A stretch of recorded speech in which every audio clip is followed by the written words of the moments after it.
Barry Alser's death announced. Weird Al's Museum of Natural Hilarity launched. Texas Pinball Festival coming this month.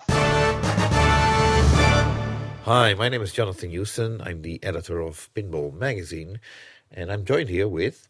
I'm Martin Ebb, and I'm the editor of Pinball News, and we are looking back on all the events in the pinball world in the month of February 2022. Yes, and unfortunately, we're kicking off this episode with another sad story, the passing of veteran pinball designer, I should say, Barry Osler. Yes, a real legend in pinball design. Barry died this month, age 70, from complications from his treatment for bone cancer, which he'd had for quite a few years now. Even more shocking, I suppose, given the fact that he just very recently taken up a new position at American Pinball as a game designer there. I don't remember whether we discussed that last month. I think the news broke just after our episode. So first he was announced to join American Pinball together with Barry Englert. Mm-hmm. And unfortunately, I don't think he even got started. No, it's a real tragedy. I mean, Barry's career speaks for itself pretty much. If you just look at the list of games that he designed and was involved in as well. Not just as a designer, but also as collaborating with other people, right? And at many different companies as well. He was so prolific and such a speedy, reliable and designer, but also such a modest guy. You know, where they're always the sort of rock stars of the pinball design world, he was so humble and modest, I would say. Yeah, and it wasn't. He was almost just treated it as the regular day job. Yes, and I don't think he understood the passion that some people have with pinball. I have to give him credit for being so modest.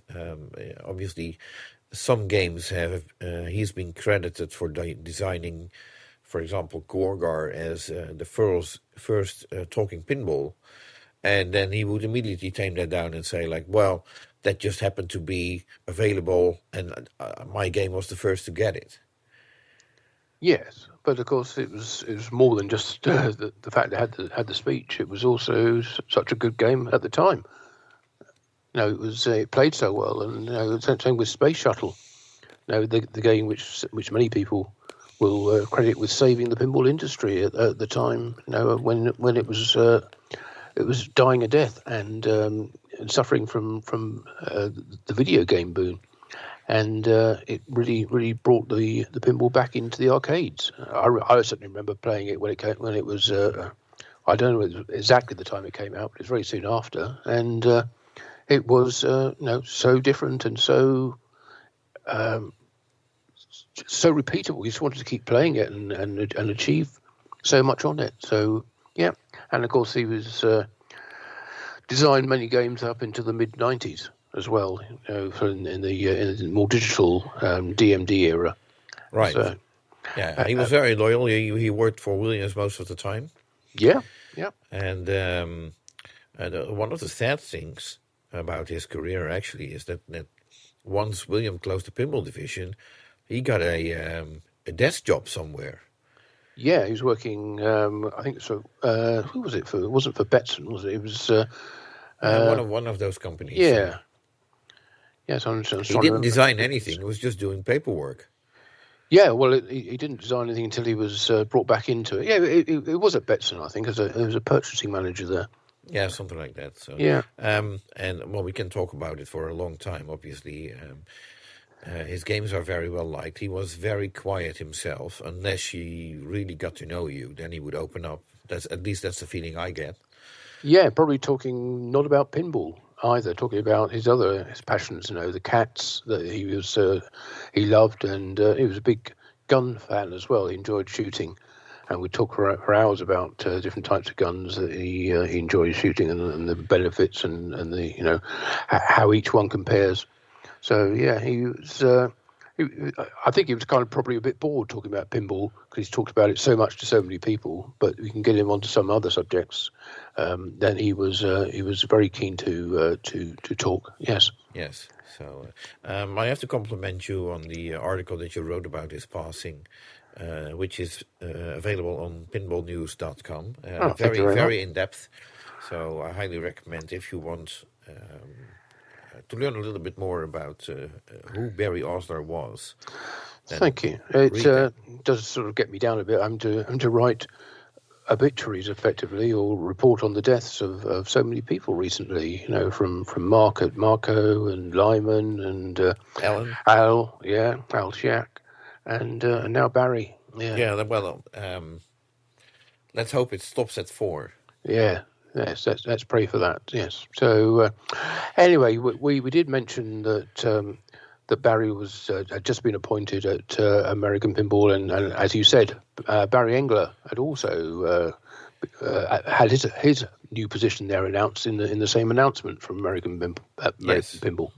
Which means he's back because he worked there before and now he's in a different position.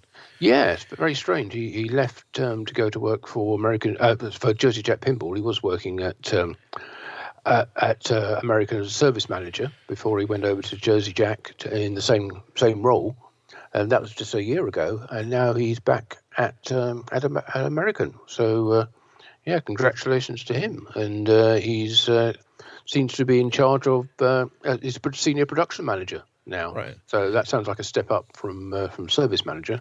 So it's not like he went back because the lunches are better at American.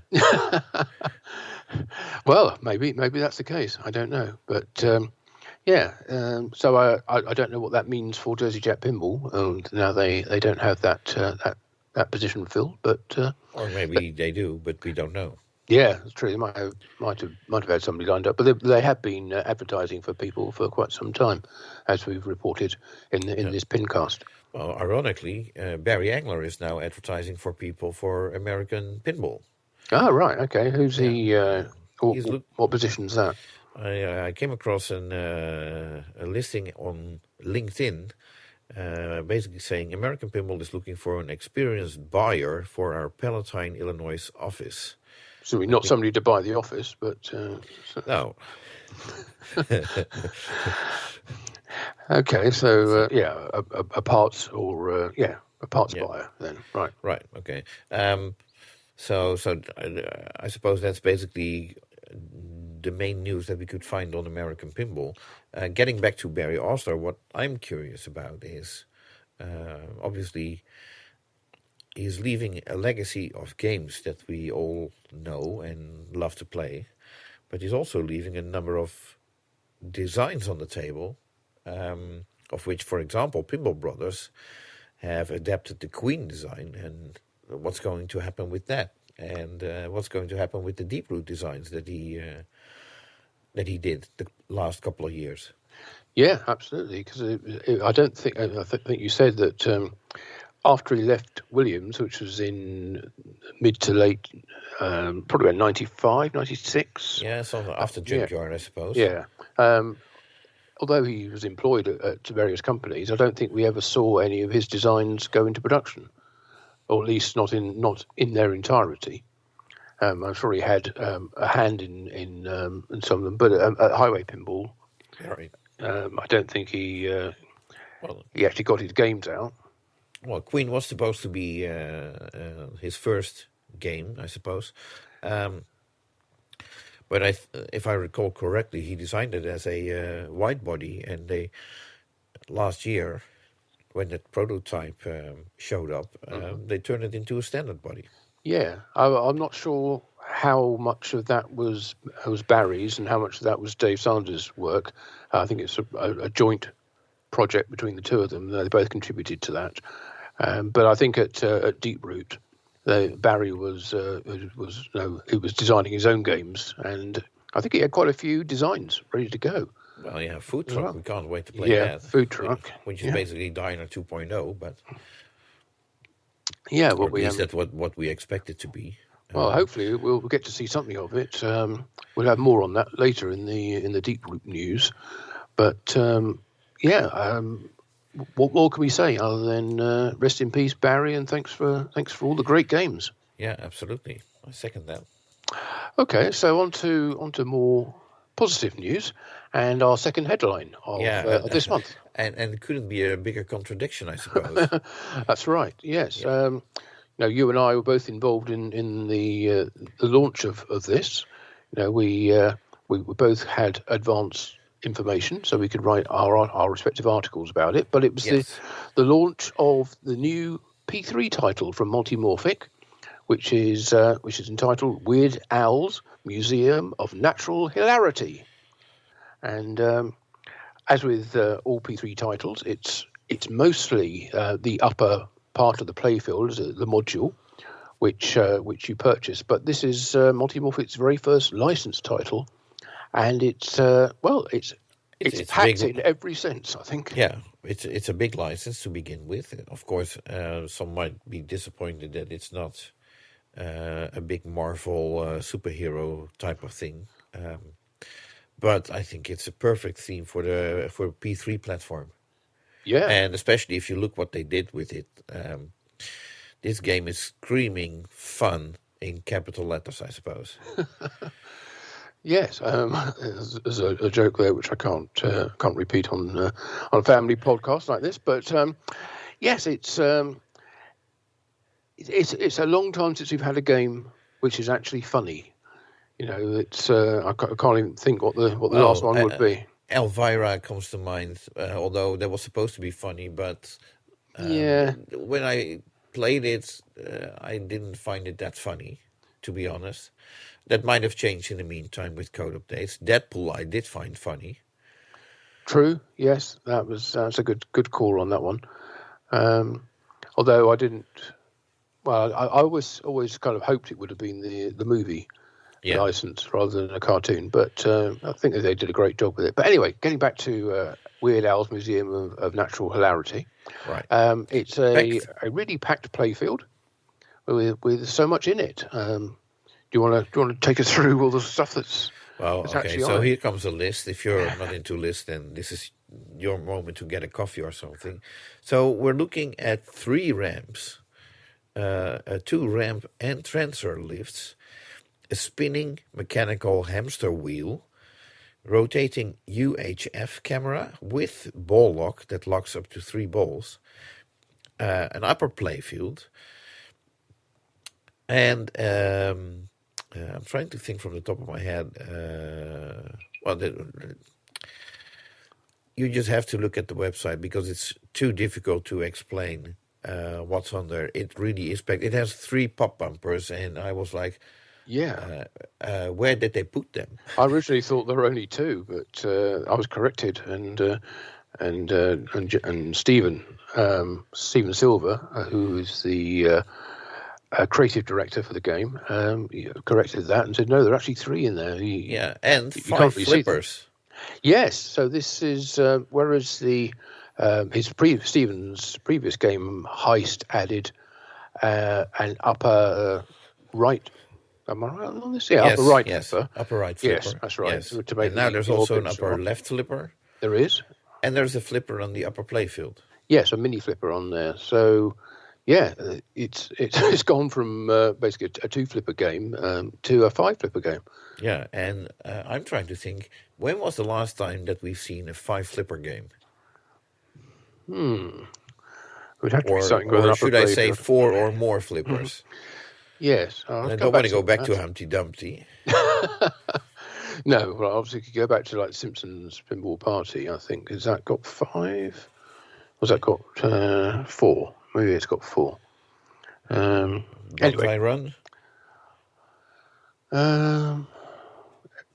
Anyway, we could spend hours trying to think back. We can look it up. That's less, indeed, but less time consuming. We now have one anyway, which is this one, and unlike those games, this is of course a modular system. Right. So you can buy the kit. If you already own the P3 system, you can buy the Weird Al's Museum of Natural Hilarity kit, which is a $3,000 purchase.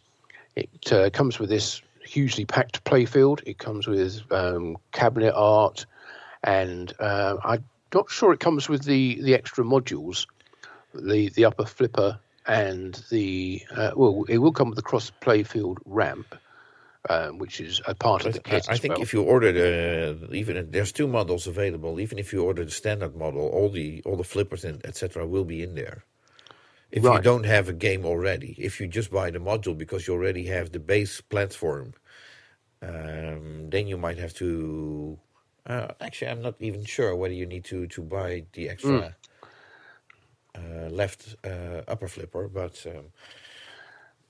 either way, it's as you said, there is a limited edition upgrade, which is an additional $1,800, and there was a limited edition. Well, yes, indeed, because the sales for the Weird Al game started this morning at 9 o'clock Central Time in the US, and orders were taken by email. You had to send in your order send an email stating you wish to buy either the standard or the limited edition version.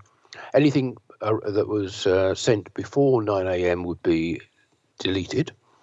So at 9 o'clock sharp, there were huge influx of emails into the Multimorphic inbox.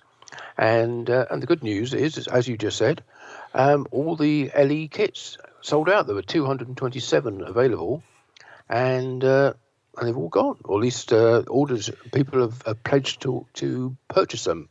If you sent an email, you would have got, or if you haven't got it yet, you'll get it very shortly, an email from with an invoice from Multimorphic asking you to pay a £2,000 deposit to secure your game. If you don't do that within 24 hours, then your order is cancelled, and that game becomes available to people on the wait list, I guess. Yes. So, but that's one way to say happy birthday, Jerry Stellenberg. Yeah, it's a good birthday present for Jerry to sell out all those kits and make the launch of the new game a massive success. Right, and also congratulations to Jerry for coordinating the announcement of the game, which for many came as a surprise. And bam, Weird Al on the P3. Not many people saw that coming. No, we knew there was a licensed title coming at some point, but I don't think. That license has been mooted as being a really good one that some pinball companies should pick up. But I don't think anybody knew that it was actually about to happen. Right. And one of the key things in that is that apparently nobody else went after it to discover that the license was no longer available. No, absolutely not. No, it was a big coup to get that, and of course it had a big buy-in from Al himself. Now, he was very deeply involved in the game and worked very closely with the team. His team worked closely with the Multimorphic team. The team, we should mention, Matt Andrews was the artist on that game, did the cabinet and playfield art. Including the monitor. So bearing in mind the playfield extends down into the digital part of it. In-game graphics were from Rory Sanuda and Stephen Silver. Of course, Stephen is also the creative director for the game, so which basically is the designer and the head honcho. Software was headed up by lead Michael Ocean. Yeah. Along with Greg Goldie and of course Jerry himself is very very good on the code, and TJ Weaver is the Multimorphic mechanical engineering wizard, and it certainly was a wizard in order to pack all that stuff into such a relatively small part of the playfield. But there's so much there, it's and on several levels, that it must have been a CAD nightmare in order to do that. So kudos to him for doing that. Right. And of course, this is, again, the first game, I think, and that's fair to say, for Multimorphic, where Scott Denisi has been working on the sound. Yes. And you might think a Weird Al game would just be basically Weird Al's own call-outs and his music. But of course, there's a huge amount more in the game, and from the sound effects and also some incidental music, which got composed and got cleared with the team. But and this is also the first game where Bowen Kerins and Colin McAlpine have been rulers advisors. Yes. So they obviously input into that to make the game even more fun. Okay, now for our listeners, it's fun that we're discussing all this, but how about we get Steven Silver, the creative director, and Michael Ocean in? Yeah. So we can talk to them about this game.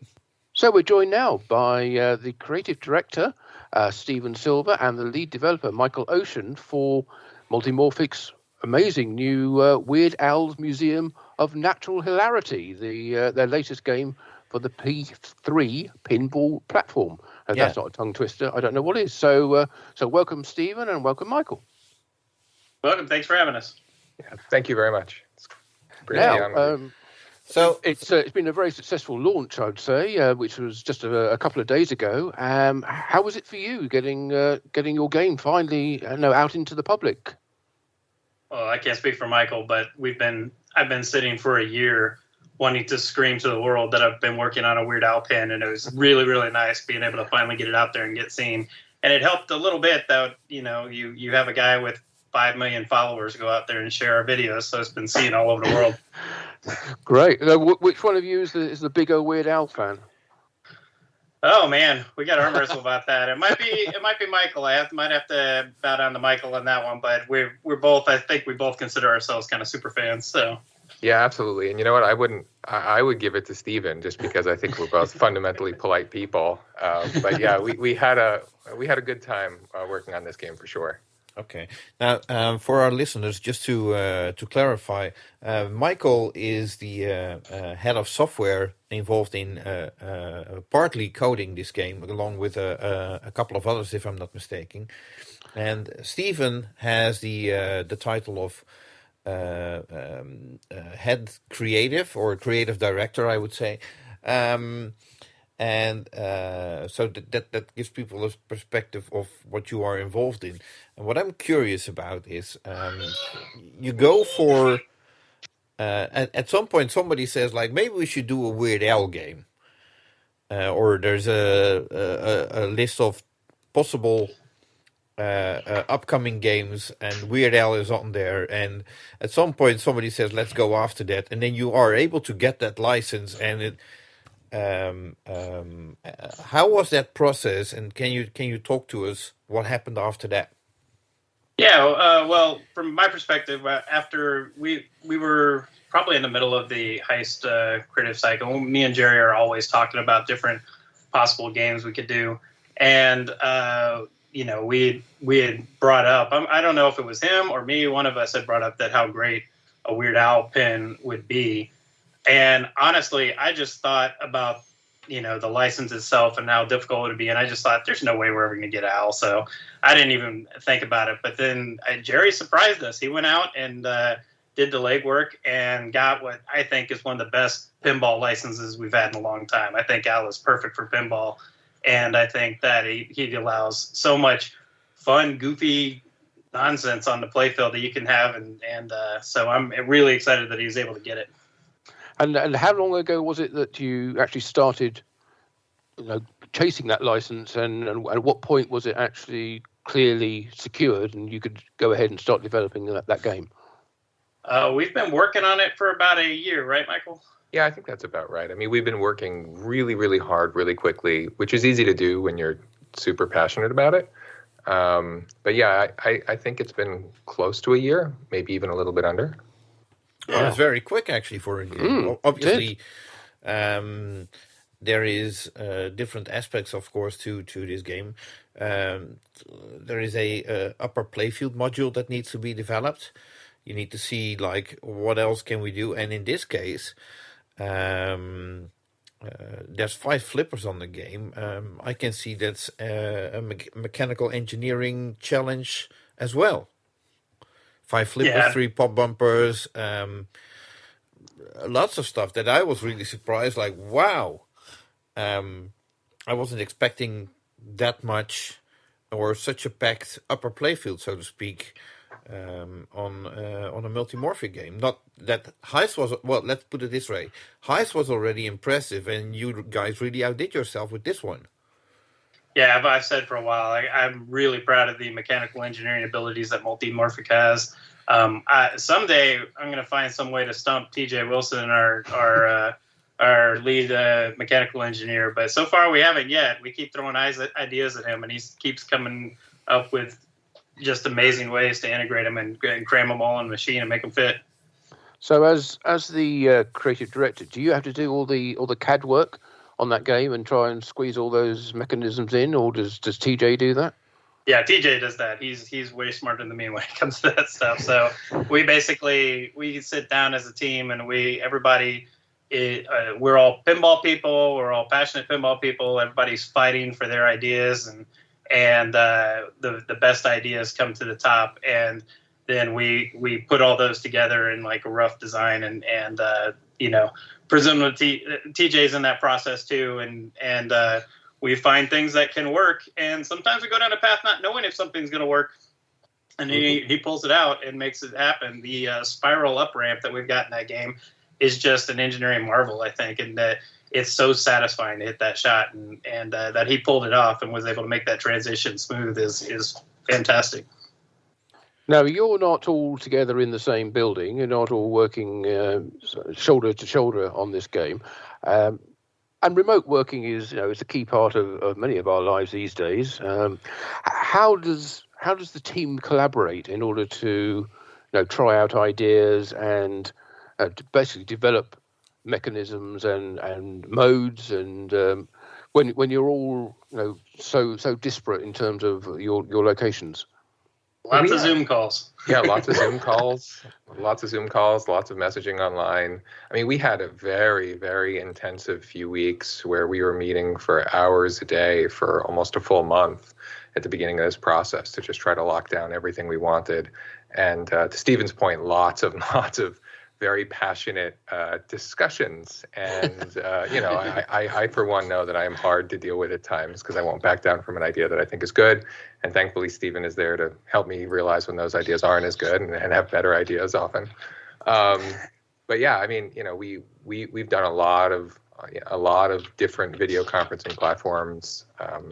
But, this isn't Multimorphic's first game, right? So there are already processes in place. But it is Multimorphic's first licensed game. And in this case, you're working with an artist, I think he has a catalog of 150 plus songs.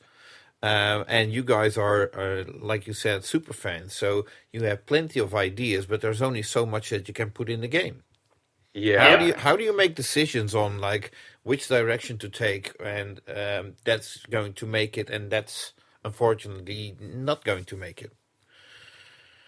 I think the first and foremost thing when we were looking through all of this catalog, trying to find songs, is would this be a good pinball song, right? And, also you're thinking about licensing, how hard it is to license different things. But we would go through, and that was the driving force between a lot of it.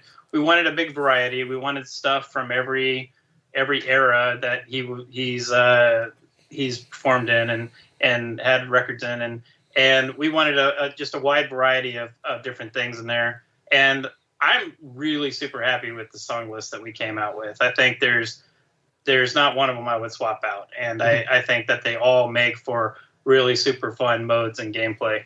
And I'll say that I think Fun Zone, which is the one we used in the demo video, the trailer, is like the greatest pinball song of all time. It's just so upbeat and happy, and I just love that song.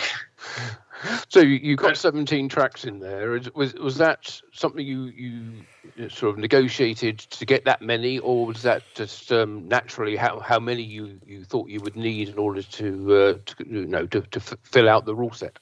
Well, we kept adding more and more songs until Jerry started to cry, and then we stopped. And then we only added 2 more after that. No, I mean, we wanted. I mean, obviously, we would love to include every single thing in the catalog, right? There are a couple songs that we deeply, deeply loved, and but had to acknowledge that they maybe wouldn't be perfect in pinball.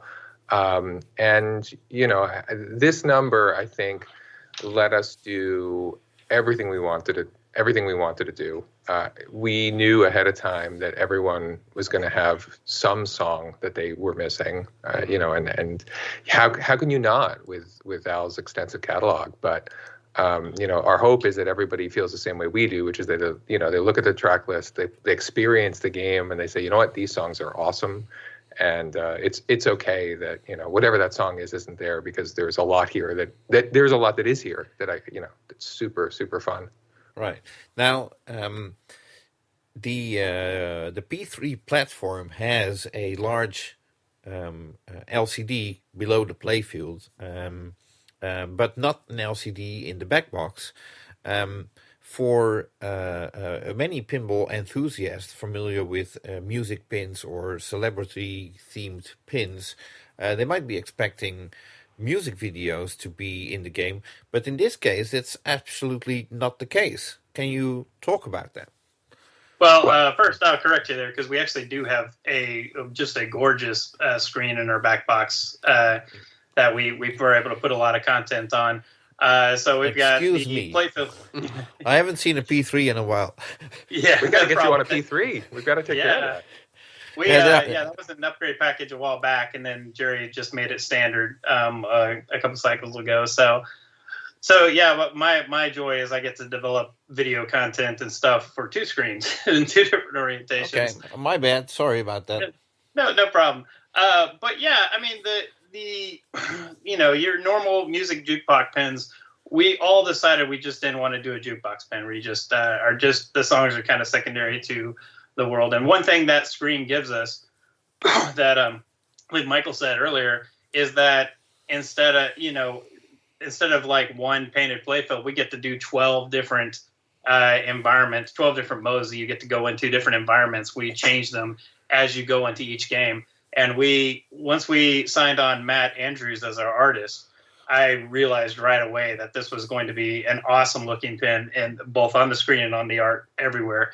And so every environment is this intricately painted, animated, brought to life environment that, some of them are interactive with the balls, others aren't, but we've got just beautiful graphics for every different mode you're in.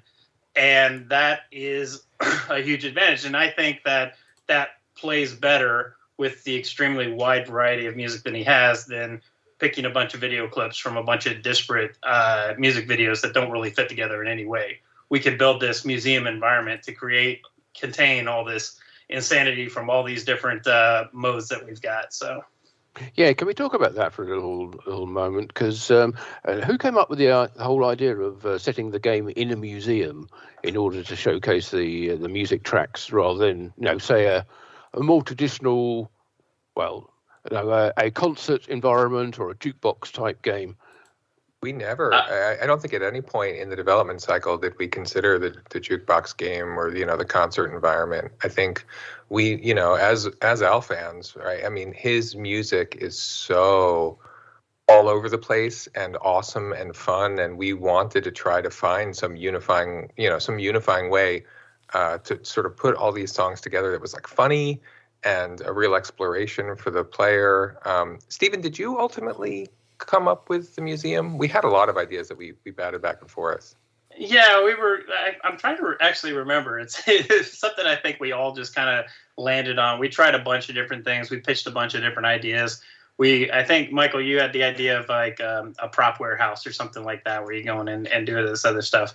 And then we came back around to this museum environment. And I won't take credit for the museum environment idea, but I when we were pitching around ideas, I fell in love with the idea of this museum of natural hilarity, and me and Michael workshopped that to get to the right wording for that. But once we landed on it, it seemed perfect because you could have exhibit halls for each of these individual songs, and you could go into the operating theater for like a surgeon, or you could go to the sports field for sports song, or go to the neighborhood for Weasel Stomping Day and things like that. You can just have, when we shot a couple weeks ago for the video, I just kept telling Rebecca from Flipstronic while she was playing, I was like, hey, go and try Weasel Stomping Day. And you just see her face light up and smile and laugh the whole way through in a way that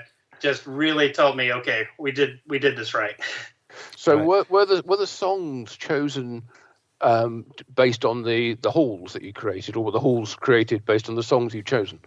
Halls based on the songs we chose. We chose the songs first, and then we found we pulled out which ones we thought would be multi-balls, and then we found like pairings that kind of worked together for each of the halls, and then named the halls after that.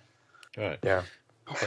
And Martin, to your oh, I'm sorry to interrupt you, No, Jonathan. go ahead. To the question, about picking songs too. For every song that we picked, we had to also defend what we thought the mode would be like. So we were pitching these crazy ideas for what each of these modes would be based on these songs, because we really wanted to make sure that we had like cool and different gameplay for every one of these songs that we had in the game, and that sort of we could imagine. Could we do justice to the song and come up with cool, funny, visually interesting things on the playfield for the player to shoot at and to experience while enjoying the music? So it was this very interrelated motivation to try to make sure that we were, doing the songs justice and giving a good Al experience. But can I just quickly interject before Jonathan's? He's raring to ask a question.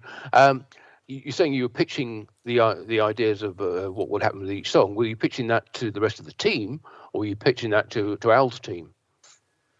No, once we pitched it to the team, and then we presented a package to Al's team that basically said, hey, here's our, we had gotten the license basically in place with Al's participation, and we pitched them the idea for all these songs, and then we went and got the rest of the licensing once they signed off on that stuff to go get the rest of the songs.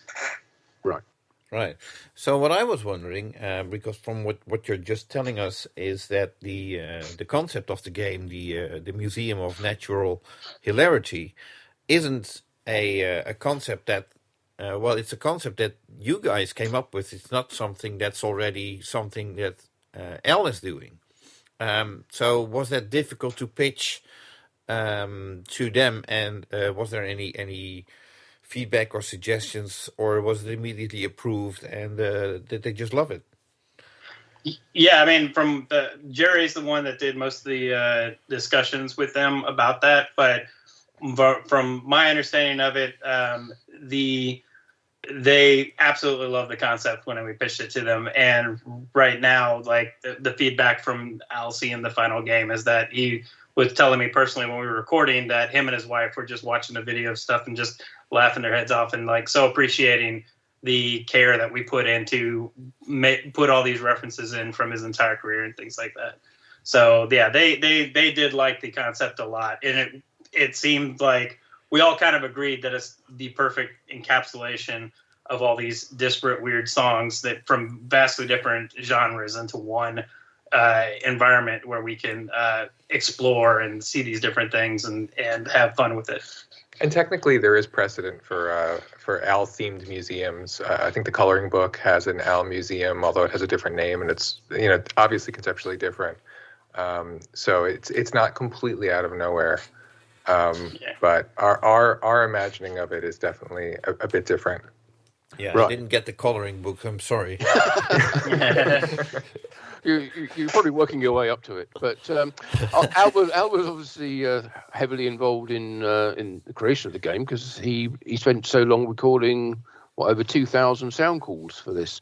How did who wrote the script for the game for him to record, and what was the recording the whole session like? Yeah, we basically, the way we typically do voice call out script sessions is that we're like, okay, everybody on the team that really is passionate about this, come on, and we're going to all get together and we're going to go through and pitch ideas and bring this stuff together. And I brought in a buddy of mine, Frank Serpest from Austin, who is the biggest Al fan I know, and he came in and helped us out a lot on the call outs, and we spent several weeks like just getting all these things together, and then we had a massive amount of stuff to deliver to them. And so when I went into the recording session, I was like, well, we broke it up into two halves. It's like, this is a half we know we have to get, and this is the half where is the extras if we need to. And in the booth, I've never seen anybody that has come with that level of enthusiasm and that level of energy from the beginning to the end. I kept checking in on him, asking him if his voice was doing okay. And he's like, no, I'm going to hurt tomorrow. I know it, but I'm here as long as you need me to do. And he was just an awesome guy to work with. I've worked with a lot of voiceover people in my career in video, and I've never seen anybody that had that level of energy, was able to pick it up. And he was able to, like that, bring back the exact way he sounded back in 1989 with some of these call-outs. And it was absolutely amazing. And how long was the session? We spent about 3 hours in the booth. And if you know anything about voiceover work is hard. Voiceover work for pinball is extremely hard because there's lots of yelling and screaming. And so I told my buddy we spent 3 hours in there. And he's like, oh, my God, he's recorded for some pinball machines and stuff. And so, yeah, we got an enormous amount of stuff. And the main thing about it is that Al wanted everything to be perfect. So he would do 5-6 takes of everything and lots of different variations of things and just to make sure that we got it all perfectly. Okay, so if we're talking 2,000 voice calls, that's not like 5 takes of each and you're only using one, right? No, No, you did 5 of each and you're using one, and that's one of the 2,000, right? Yeah, and the other 4 we don't count. No, we're not counting that. We're talking about over 2,000 callouts in the game entirely. Now, sometimes we'll have 2 or 3 takes of the same thing, but you get different deliveries in those things, right? Saying, you enjoy it, screaming it, and then the next time he's saying it in a more comical way, right? So you'll get a wide variety of Al's speech when you play this game. Which is, it's like awesome for 2 reasons, right? Like it's awesome because he gave us these different takes. But if you own this game, right? So you're playing it all the time. It keeps surprising you. It keeps surprising you when you get the different delivery, and some of the lines are sort of similar, and some of them are different. And I mean, having put a lot of these, when you do play testing and just sort of, I still laugh, right? I mean, I hear these things and I'm just like, oh my gosh. I was wondering, how can you stay serious in a recording session like that? Yeah, it was tough, but he's a consummate professional. He was able to get through the whole thing. The guy on the other end was cracking up a little bit, but it was a ton of fun getting through that recording session and everything. And even at the end, we made it to the very end, and I was like, "Hey, my lead programmer his kid's a diehard Weird Al fan. Can you spend a little bit of extra time past the session to just record a message for him?" So we were able to get Michael's kid a nice little message from Al. Oh, wonderful! We can't spoil because my son still doesn't know about it. Don't let him listen to this. Yeah, I won't. So here's a question that just comes up in my mind. Obviously, this is a game with music in it, licensed songs. With music, it's always difficult to have speech in music where there's also being sung. Or were you able to get partly instrumentals so that you can that it becomes easier to add the voice calls during gameplay? Or am I getting too technical now? No, this is a good question, right? I mean, first of all, we have a lot of sound effects and other sort of incidental sounds that Scott worked on, Scott Denisi. And we had, I mean, of course, this is an important concern, right? We don't want to drown out the lyrics with, it would just be weird if you heard voice calls on top of the lyrics excessively. Right. Stephen, I didn't mean to cut you off. Please jump in. Oh, yeah, no, and it's weird. Like, you definitely don't want to be in a lyric version and then take the lyrics away and things like that. But when you get the tracks, you get the tracks as they were produced. We actually did spend a lot of time trying to decide which versions of which tracks we were going to use because there's a lot of different versions on different albums and things like that. But no, we made the choice consciously in the modes where we have more lyric heavy songs to, play it lighter on the call outs during those, and then we get back and there's other places in the game where we're heavier on them. Okay, well, I mean, you guys are obviously so knowledgeable about how this game works, and for the rest of us, we haven't seen it, we haven't played it. So can we sort of just step back a little minute and just tell us briefly, what what the idea of the game is, what the player is supposed to do. They hit the start button. There's a museum. What's their aim in the game? So Al is the owner, curator of this Museum of Natural Hilarity. You come in, he welcomes you with different welcomes every time, and you start off in the Great Hall, the lobby of the museum, and we've got 5 different halls that you can visit, right? There's different song modes in each one of those halls. So the goal is to make it through and visit all the halls and see everything there is to see in the museum. And so as you go around and you shoot different shots, you're selecting the different halls you want to go to, and you go into the ticket counter when you're ready. And if you're in the hall of health and medicine, you've got a couple of songs up there that you can choose from, Germs or Like a Surgeon, right? And you play those modes, and when you get into the modes, you get up to a certain threshold of achievements that you want to do, and you can exit early if you want, or you can continue to play the mode further along to try to go and complete the song if you want to. But we let people exit early.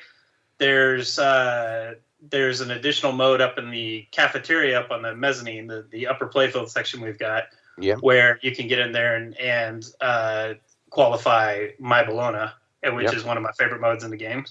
And then you've got 3 stackable main multi-balls in the game that you can get through and do in the game. Once you've visited at least one exhibit in all 5 halls, then you get access to the mini wizard mode, which is You Make Me. And then once you've done everything, you get to the final wizard mode, which is Running with Scissors, where we run through the entire museum again and experience everything in a much more chaotic fashion. Okay, thank you for that. And there are secondary objectives, and obviously there's a lot more we could say. But yeah, that's the short version. That's pretty impressive, Stephen. That's well done.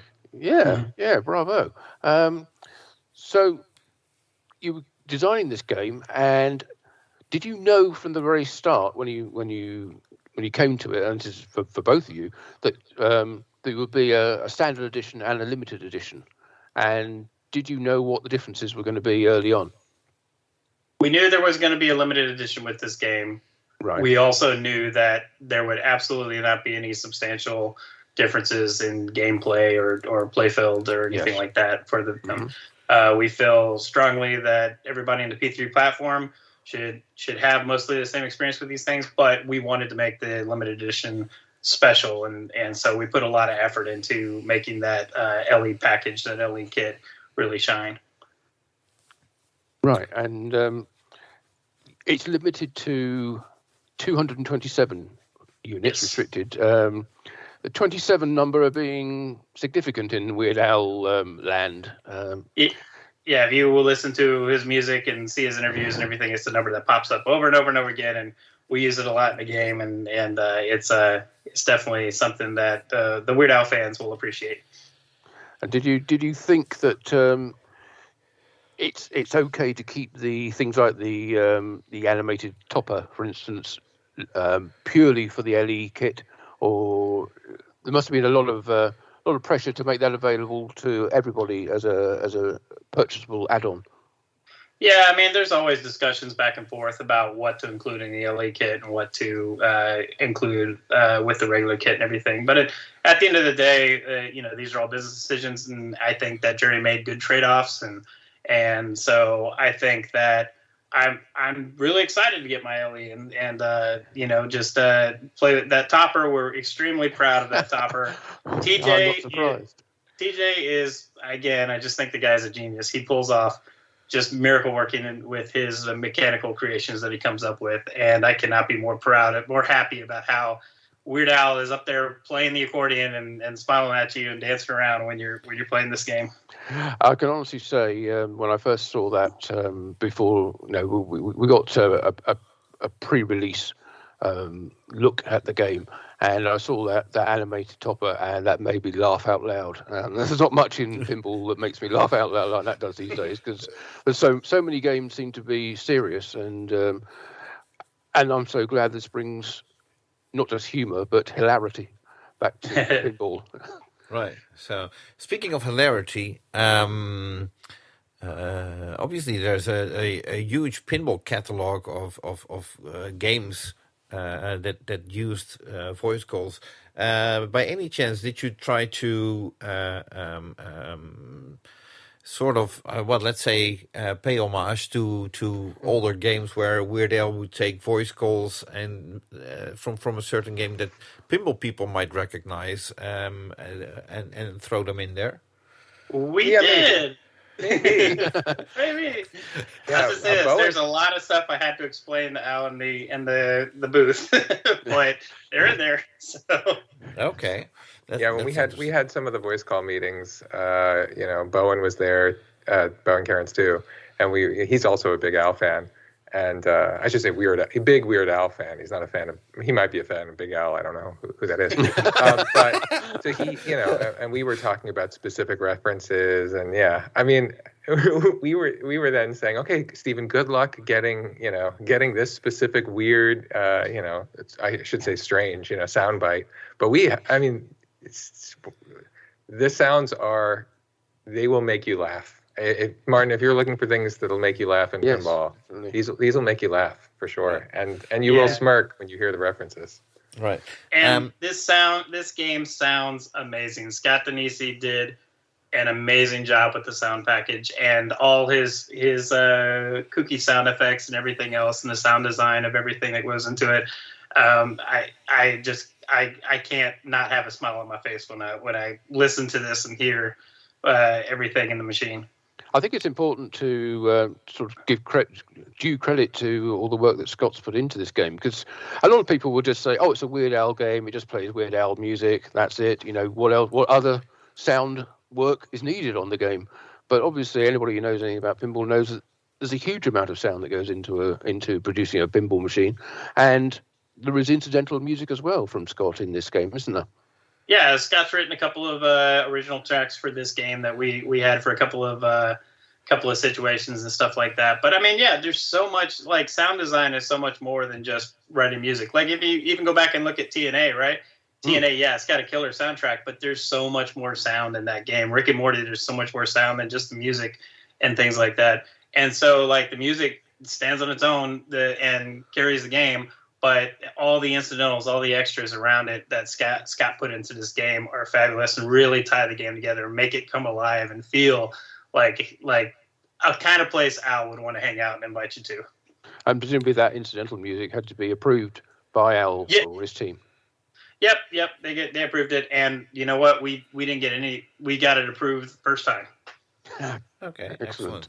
So now Scott is obviously new to the Multimorphic team. He worked for Spooky earlier on, but also new to the Multimorphic team are Bowen Cairns, who we just mentioned, and Colin McAlpine, if I'm pronouncing that correctly, who I assume got in on this project while you guys were already working on it and had your own ideas. And can you tell a little bit about how that went? Was it a smooth integration? Did they come up with ideas that were a lot better than yours, or did they come up with ideas that you shut down, like, no, it's got to be like that, or I don't know? Can you talk about that? Yeah, they came in mid-project, right? Because we had been working on it for a while, but they've both been excellent and amazing to work with.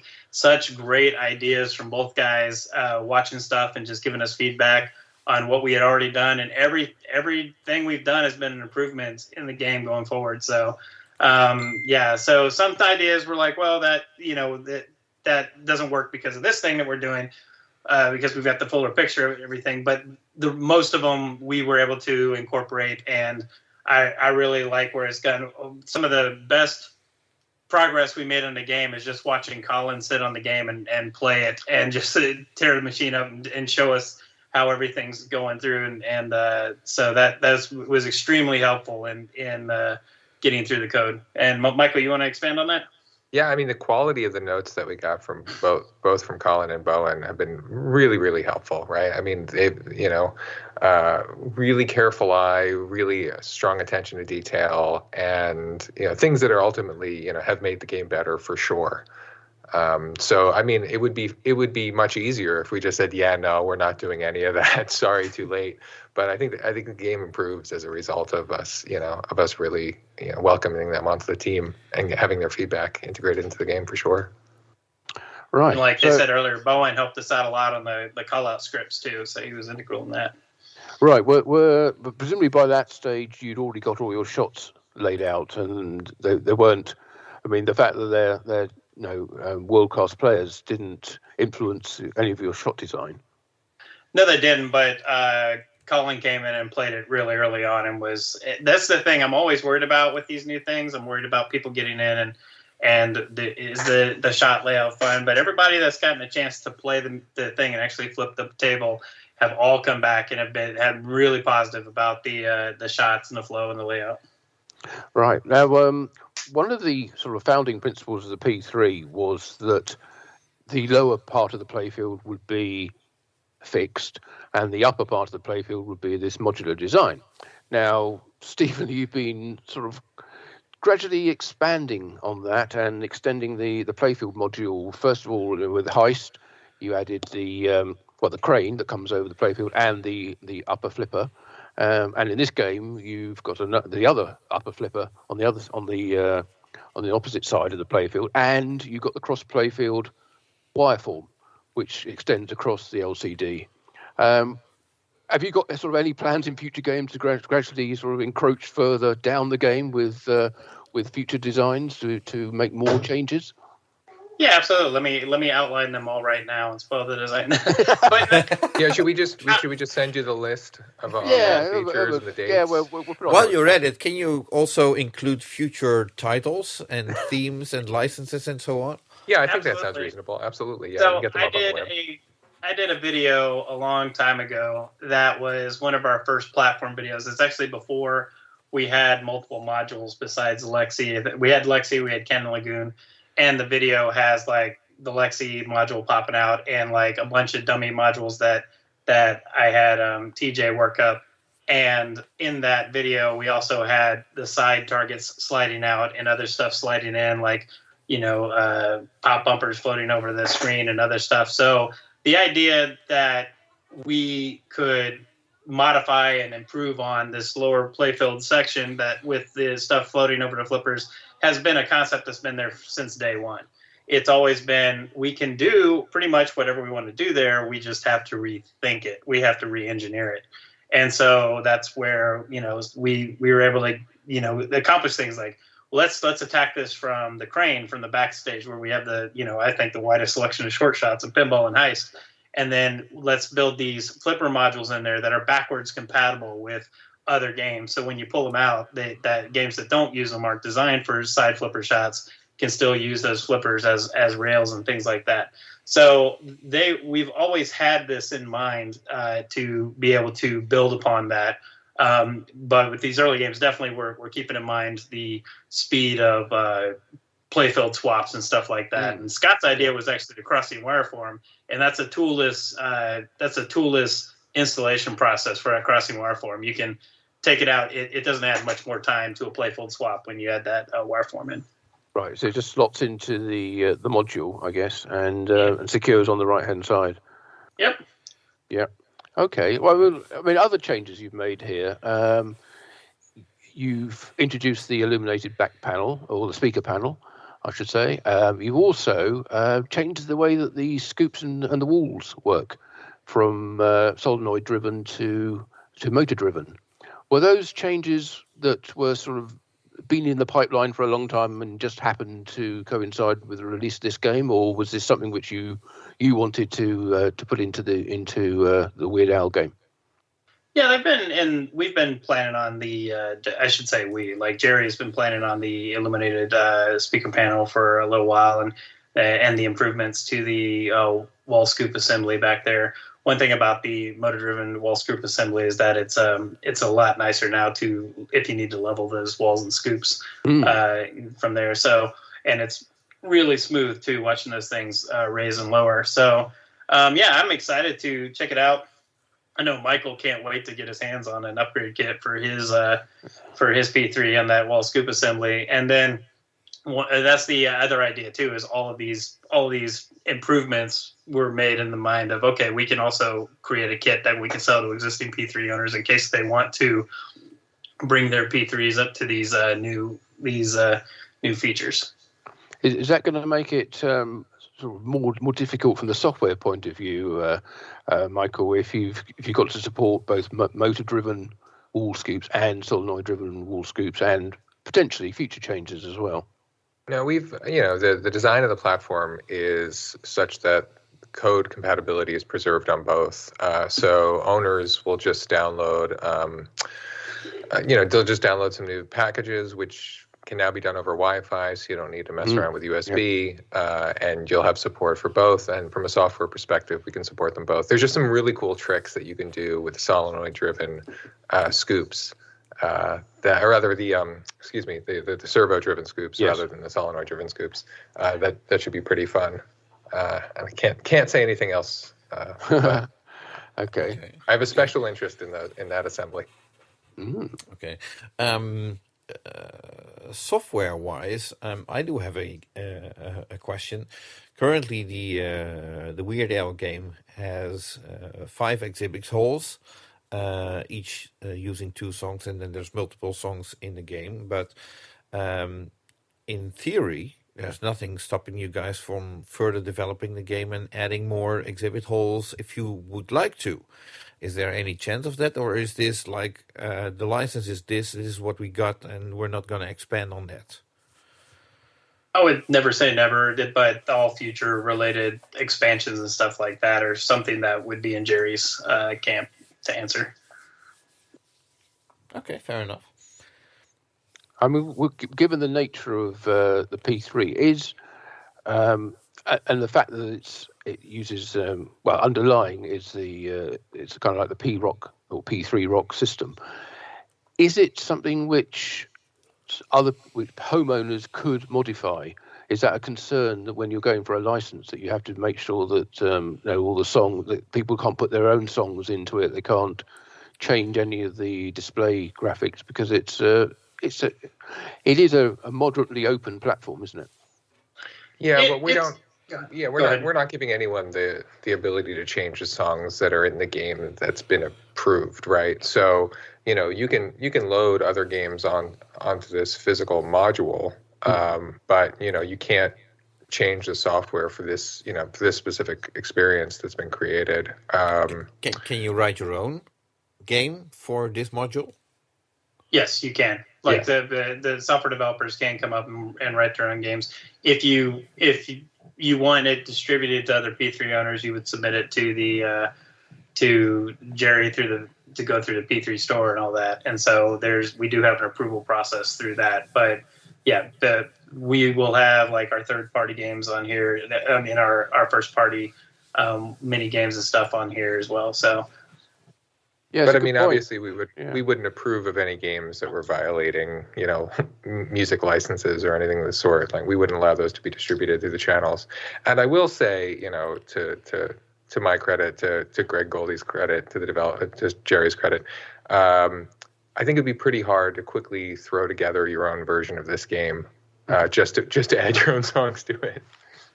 Sure, but we've seen that the upper playfield modules have been reused in numerous other titles. That's kind of the point of it, the modularity of it. Would any games that people write for this module have to be cleared with Al's team? I can't get into the specifics of the license agreement, but no, the deal is that if you're writing software for any of our modules, you'd go through Multimorphic and their approval process. Right. Yeah. Okay. But okay. But we're not. I don't believe we're going to be stuck in a situation where we're not going to bother Mr. Edward VanderVeen with a ton of requests for software. We're just not going to let anything happen that would possibly denigrate his image or anything like that. Okay. Obviously, the reaction on this game has been amazing. Do you think this is going to be sort of a breakthrough game that's going to sway people who have been kind of on the fence about whether the P3 is put it in massive quotes, real pinball, and have held off from buying it up until now? Do you think this is the one that's going to sway them into their first their first module and buying the P3 platform? I'll say this: everybody should try to get their hands on a P3 and play it and experience it. Right? There's nothing much I can do about the moving goalposts. It's like you see. People said, "Oh, Heist is amazing. We get one more game or whatever," and this. And I'm just saying, like, just find this out, seek this out. We'll be at TPF. Come play it. See for yourself. This playfield's a ton of fun. I think a lot of people are going to play it. They're really going to love it. And we have really, really high customer satisfaction in the hobby. We've got the best. We've got a 2-year factory warranty, the really great customer service. People, Jerry likes to call it the best customer loyalty program in all of pinball, because not only do we want you to love the current game you buy, but we want you to keep being customers and keep your games forever and keep buying stuff. And we keep putting stuff out to make the platform better and better and better. Every single new release that comes out, even if it's not something that you're super into, increases the value of the platform for every person that owns it and every new customer. So, like, when I got my game, we had like 8 games on the platform. We're now up to 15 games total on the platform, and it just keeps. That's in like 2.5 years maybe, and so it's just going to keep getting better over time. So, people, it's been difficult, and the hobby is so different and so new that a lot of people look at it and they can't wrap their heads around it and everything. But sit down, grab one, get a chance to flip this playfield, try to flip Heist, go back and play some head-to-head games on CCR and find Alexi Lightspeed. All these games are super fantastic. I love having them all in my house. I love the ability of swapping these out, and I think people are really gonna take to it when they finally get to see it. Michael, how about you? Yeah, absolutely. I mean, I know a lot of people who aren't pinball people, and when they play the P3, they are blown away and they absolutely love it. And I know a lot of pinball people who also love it. And we also know, there are some people who, it is, as Stephen said, just sort of too different. And I think they sort of maybe shut themselves down from the experience and really don't let themselves enjoy it. But yeah, we heard this a lot with Heist, right? We heard a lot of people on Heist were just like, oh, wow, like I didn't know the P3 was capable of this. Let's see what the next game is. And, this game is the kitchen sink, right? We've thrown everything into this game. This game has 5 flippers. It has a real mechanical hamster wheel mech. Yeah. It has a spiral loop. I mean, it has lift ramps. What? The 2 lift ramps? The 2 lift ramps, yeah. Yeah. An adorable little UHF camera that holds physical ball locks. I mean, there's everything in this playfield. And, I think it would be hard to not play this game and smile and to enjoy just how much real pinball it is. And so, it's true that we're not giving you that, that full piece of painted wood. We're giving you some, we're giving you a portion of painted Matt Andrews wood, and then another portion of a screen that has been painted by Matt Andrews, 14 times over, as we change what mode you're in. I think, I think truly that this is a crazy experience that you couldn't do on a traditional machine. And I think what we bring to the table, I think people are really going to enjoy it, and I do think this is going to be the game that turns a lot of people. We're already seeing some folks. We'll know what happens, and I guess by the time people hear this, we'll know a bit more. But because we're talking now, am I allowed to say when we're talking? Yeah. Well, yeah. So we're talking right before the ordering process has gone live. So we're talking the evening before the ordering process will go live. So by the time this airs, it actually will have gone live, but we won't have your responses to it. Although I do imagine that you guys are anticipating what the response will be. Yeah, as far as responses go, the best compliment I saw on this video, the video has been seen by hundreds of thousands of people thanks to social media is easy when you can get a guy with 5 million followers to share your stuff. but just tons and tons of comments online and everything. The best one I saw is that you could tell that this game was made by Weird Al fans, and that's the best compliment you could pay me on this game. We really, really wanted to do him justice, and I think if you're a Weird Al fan, you are going to love what you see in this game. And if you're not a well, I don't think there's such thing as not a Weird Al fan. I think everybody likes the guy, right? But we're going to make some fans out of people who come in here that aren't familiar with how anything beyond his main parodies and stuff like that. And we're going to see how much of a musical genius this guy is and how much fun the world of Al is. So I'm excited about getting people to play this game. And other companies who do a lot of licensing have found it to be stressful at times. You haven't found that. This hasn't put you off doing a future license. Oh man, I think we've been spoiled. Like this is, I got to do basically whatever I wanted on Heist. The whole team got to play around and create this whole world and create exactly the game we wanted to do. And then we go into this license and we found in Al and his manager Jay a partnership that was really amazing and great. And they were fantastic to work with, and the feedback was always great. And I think we. I would definitely, if doing licenses is like this, like, yeah, let's keep going. I'm not so great news, but doing licenses like this is probably not how many have experienced it. So, so you got me. The next one's no. I'm just well. It can be a pain, but in this case, it wasn't. There must be other licenses around where it's also very easy or a very pleasant collaboration with the licensor. So, well, I should clarify. Jerry is the person who had to go and get the licensing for everybody. I'm sure he worked really, really hard to just secure all the rights for everything that we needed in this game. And so to say it was easy to get everything licensed is not necessarily a true statement. But I just say working through it once we've got the rights to use everything was an incredible joy, and it's been the highlight of my career working with Al specifically on this property since it means so much to me. Right. Well, it's going to be hugely beneficial to have somebody, the subject of the license, so supportive of what you're doing. Mm-hmm. Yes, definitely. Yeah, there's nothing cooler than an email that says, hey, love what you've done from a hero of yours since childhood. That's that hits you pretty strong.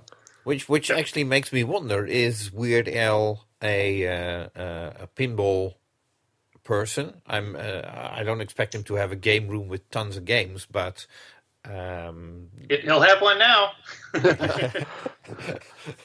Right. Okay. So what I'm curious about, and then we're sort of looking into the future. Obviously, like you said, you've been spoiled with this license. So what's next? Because there's got to be more games. I think we're done, right, Michael? Like, I think we've done everything we're going to do, right? No. But my schedule is about to get really clear as a result of this conversation. This is, Right. No, Did this game raise the bar, so to speak? Because people are going to expect the next game to be on the same level as this one, I suppose. At least I can imagine people thinking like, "Whoa, you can't wait for you guys to lift the curtain on the next game to see what you come up with next." Good. Yeah, but see, I'm going to expect our game to outdo this game, right? Like we just always in our games, we're always trying to make improvements and stuff and make them all stand on their own and everything. So we're definitely. There's a push of everybody working on the team to always do the absolute best work, and I think it comes through in the games that we put out. Well, thank you. That's what we want.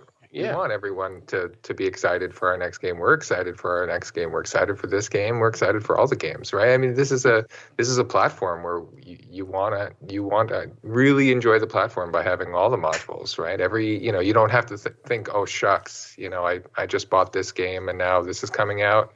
Now what am I going to sell? I mean, you're just adding it to your collection. So awesome. Well, thank you very much indeed to Stephen and Michael for joining us on this PINcast. has been illuminating, and congratulations again on the launch of the game, and good luck tomorrow when sales go live. Thanks so much, and when you guys get the DPF, try to get the super duper skill shot. It's amazing. Thank you both. And there you have it. Well, thank you, Michael Ocean and Steven Silver of Multimorphic discussing basically everything that had to do with the Weird Al's Museum of Natural Hilarity and how that came to be. Yeah, I don't think there's anything more we can add to it, really. We heard from the guys themselves. They are the ones who built it, and or part of the team who built it. And congratulations again, as we said, on not only creating a great game, but also selling so many on the day of its launch, or the day which the orders opened up. Right. So congrats to the entire team and Jerry for his birthday as well. Mm-hmm. Okay. And, well, I don't think we have anything more from the Multimorphic team. They've been busy enough doing that launch. So yeah, I have a feeling that their booth at the Texas Pinball Festival later this month will be packed as well. Yes, as packed as the game. Yes. Right. So moving on to let's first make an announcement. This interview with Michael and Steven we recorded last night before sales went live. We recorded another interview as well, which will be at the end of this podcast, where we are talking to Ed VanderVeen, who is one of the co-organizers of the Texas Pinball Festival. Yep, and we are both hoping to be there. We haven't actually booked our flights yet, but we are intending to be there. Put it that way. Yes. We're just waiting for prices to drop. Yes, we've been waiting a while, but we'll get on to that later anyway. And if anything drops, then rather the prices than the plane itself. Yes, that's the only thing I want to draw. So moving on to Stern Pinball, and it's been an interesting month for them. It's probably the most interesting feature is as an email which that they sent out to their distributors, and we've reported in the past how there've been big back orders of games or backlog in producing games caused by the over 5,000 games waiting to be built. Right, of course, huge. Which is partly due to supply chain issues that have been plaguing the industry, especially last year, probably even longer. And, I think since 2020 it's been going on, and it continues. It's easing slightly, but I don't think it's nowhere near back to where it was. And not only with supply, actually getting the parts, but also the prices of them and the price to ship them is a big problem now in all industries, as we've seen. Right. But so anyway, Stern are hoping to address this by cutting back on the release of, or the number of new games they're going to announce this year, so they can catch up on producing games they've already announced. Yes, and that goes back as far as Deadpool, if I'm not mistaken. Yeah, I mean, people have been waiting over a year, if not 18 months, for orders that they put in, and it's I think it's very good that people are prepared to wait that long for their game. For Stern, I think this is something that they had to address, because at some point people are just going to say, like, forget it, I'll just get another game. They might get it from the competition, and that's exactly what Gary was always afraid of. That people can only spend their money once, although that's not entirely true, because plenty of people have enough money to buy multiple games a year. But if they can't deliver the games, at some point people are going to bail. Yes, and of course it opens the market up to other companies to get involved. You know, if people have got money burning a hole in their pocket and they're desperate to spend it, and nobody can, or none of the existing companies can actually, supply games to them, then it's a perfect opportunity for a startup company to come along who actually can produce games. Right. Now, we're still waiting for that to happen, but, wow, it's not a nice joke. But in all fairness, none of the startup companies can produce the number of games that Stern is able to produce. No, but they don't need to, probably. If they're a startup company, they can start relatively small, but they can sell everything, we just seen today. Right. with Multimorphic sales. If they announce a game and it sells out, and that seems to be the case with every new launch, doesn't it? Everything sells out almost immediately. Well, that reminds me of one comment regarding the Multimorphic thing, especially now that we know that the 227 limited edition units sold out. It made me wonder: are the Multimorphic limited edition units now the new toppers, where people just buy the unit just so they have it and they can flip it for more money? Yes, and of course it is a topper as well. That's just what you get in the limited edition kit. You do get the animated topper. So yeah, could well be. Although I suspect the market is probably a bit smaller for those people. The number of P3 units out there. It's got to be, probably less than 1,000, I would guess.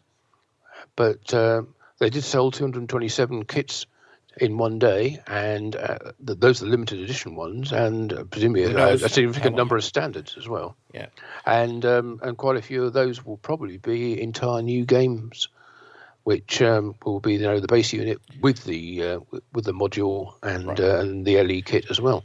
So, but sorry for drifting off. Yeah, that was my bad. Yes, we're back to Stern anyway. Yeah. And, so basically, the announcement is where Stern usually is announcing a game in April, August, and December.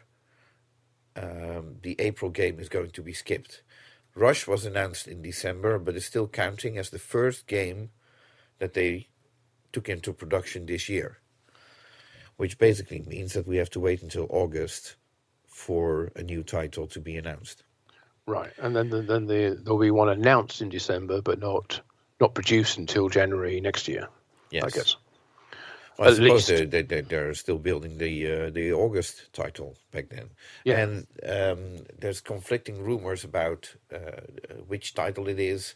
Venom is rumored to be an upcoming title. Mm-hmm. Yeah. James Bond is, and apparently it could be that the April game is not going to be the August game, but that the April game might be released later, and the August game remains the August game. So they sort of flipped the upcoming title.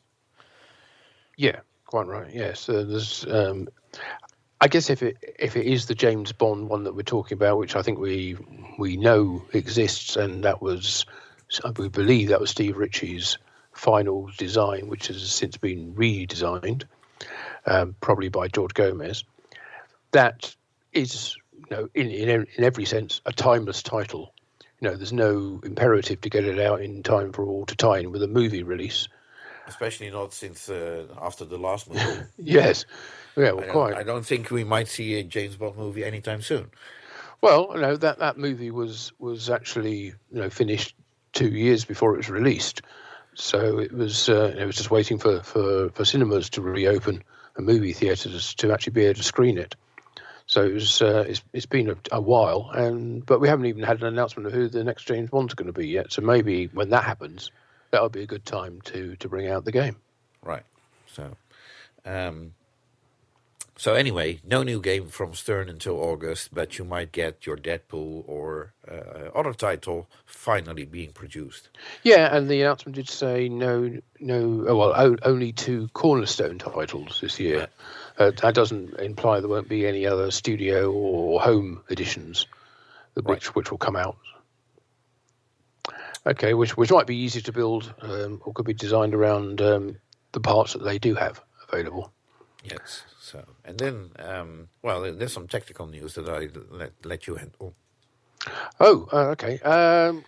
Stern's. We've mentioned obviously Stern's Insider Connected system, and that's been recognised by the Innovation and Tech Today as a top 50 most innovative product.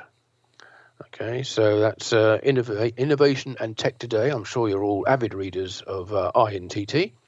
Well, it's... never miss an issue. Exactly. Well, for those who have been missing out up to now, it's one of the leading publishers of content on innovation, technology and the sciences, apparently. And they announced the winners of their top 50 most innovative products, and Stern were in that list of top 50. So Right. Congratulations to them. I'm always curious whether this organization or this publisher discovered that themselves, or whether Stern could simply apply, and as long as there's no more than 50 entries, then you're in there. Well, yeah, I wouldn't like to try to diminish their achievement, but we do get even at our little pinball club, we get quite regular mailings saying we have been considered for an award for the most innovative business, or even in areas in which we're not participating, like transport awards. We get nominated for that. Right. But I'm sure this is a worthy award, and anyway, congratulations to them on being recognised. And it is it is an innovative feature. So oh yeah, absolutely. Yeah, so well, I'll take the next one. As you might remember, during Pinball Expo last year, Jack Danger had a stage where he was doing interviews with, as we now can say, sorry, colleagues. You're not sounding too good there, Jonathan. Are you suffering? Yeah, I am. Oh dear.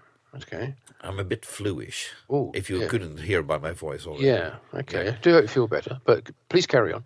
Yeah. So anyway, Jack had this stage where he did interviews with what are now his colleagues, or most of them, like George Gomez, Greg Ferris, John Borg, the women of Hot Nudge were also on there, and Stern have this month or last month started publishing these recordings on their Facebook channel, so you can watch the interviews that Jack, or the talks that they had on there, which are quite entertaining, I would say.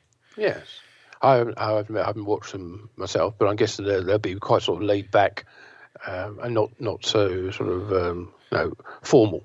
Shall we put it that way? Yeah. Given it's drinks with Jack sessions. So anyway, so if you want to get that on the Facebook page, you say.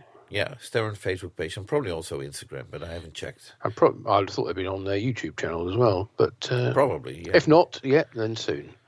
Yes. And speaking of the Stern team, this week that we're doing this recording is the week where the London show, the EAG International Expo, is held. It's normally held in January, but due to COVID, it was deferred or delayed until March.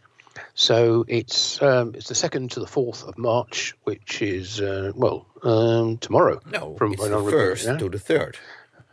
Is it? Yes. Oh, well, okay. I beg your pardon. I am looking at the time and date on my computer, and it says it's the 1st, and I was thinking, it's the 1st, so it must be tomorrow, which is the second. Yeah. But in fact, it's already gone past midnight here, so it is actually the first day. So as you're right, the 1st to the 3rd of March, and Stern are sending quite a team to the show. Quite a heavy delegation. Yes, they sent out a mailing as well, indicating that Stern's new president, Seth Davis, will be giving Stern insider connected presentations at both the Tuesday and the Wednesday of the show, and he's accompanied with Gary Stern, Doc Score, and Wei-Sun Cheng. Yeah, so where I'd say that Wei-Sun was kind of a surprise to me. Well, he's the lead developer, I think, of the Insider Connected, so that makes sense. Okay. Yeah. So if you're going to the EAG show in London at the XL Centre in Docklands, stop by the Electrocoin booth, which is where Stern will be. That's Electrocoin being the Stern distributors for the UK, and you can catch Gary, Seth, Doug, and Wei-Sun there, and watch the presentation about Insider Connected. Yeah, and I'm pretty sure that they want you to get your phone out and register right away. And yes, you haven't already. Yeah. Yes. So, well, then there's the obligatory section of new code, which I leave up to you. And, Well, I'm going to skip through this because there's so much of it. In fact, there's been updates for Monsters, 2 updates for Monsters, from version 1.20 to 1.21. yeah, so there we go.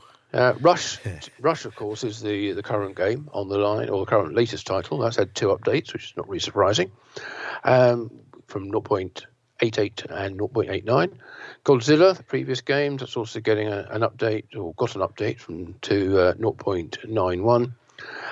Star Wars, interesting. That's had an update. The first update for 14 months, which added the Insider Connected stuff to it. I think people were waiting for that, and I think that was a licensing thing because they had part of the Insider Connected is to add the achievements, which need to be approved by the licensor. So there were 62 of those added in, along with a couple of fixes and some few additional setting changes. So version 1.21 for Star Wars, and Jurassic Park Home Edition as well.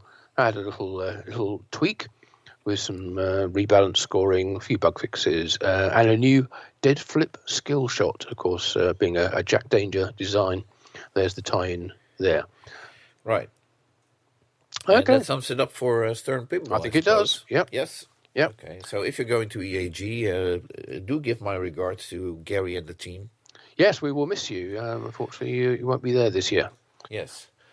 But we have other plans together before too much longer, and we'll talk about those a bit later. Right. So moving across the block Yeah. from Stern, Jersey Jack Pinball. Yeah, they've been producing some sort of extra add-ons, really, mainly for the Guns N' Roses game. You could buy a six-piece platinum record decal set for your spinning disc if you own a Guns N' Roses. For a mere $39, you can get 6 record-shaped decals, which are officially licensed and represent the albums Appetite for Destruction, Lies, Use Your Illusion 1 and 2, The Spaghetti Incident, and Chinese Democracy. And if you want to get those, you can go to their web shop, which is at pinballwizard.com, and you can order them there. So remember, $39 for your decal set.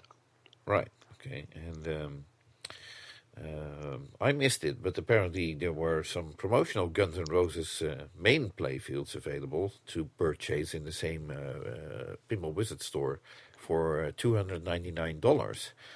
Yes. Which quickly sold out. It gets me thinking promotional, but probably meaning second, as in quality grade. So there must be a scratch on there somewhere, or a dimple, or what have you. I don't know.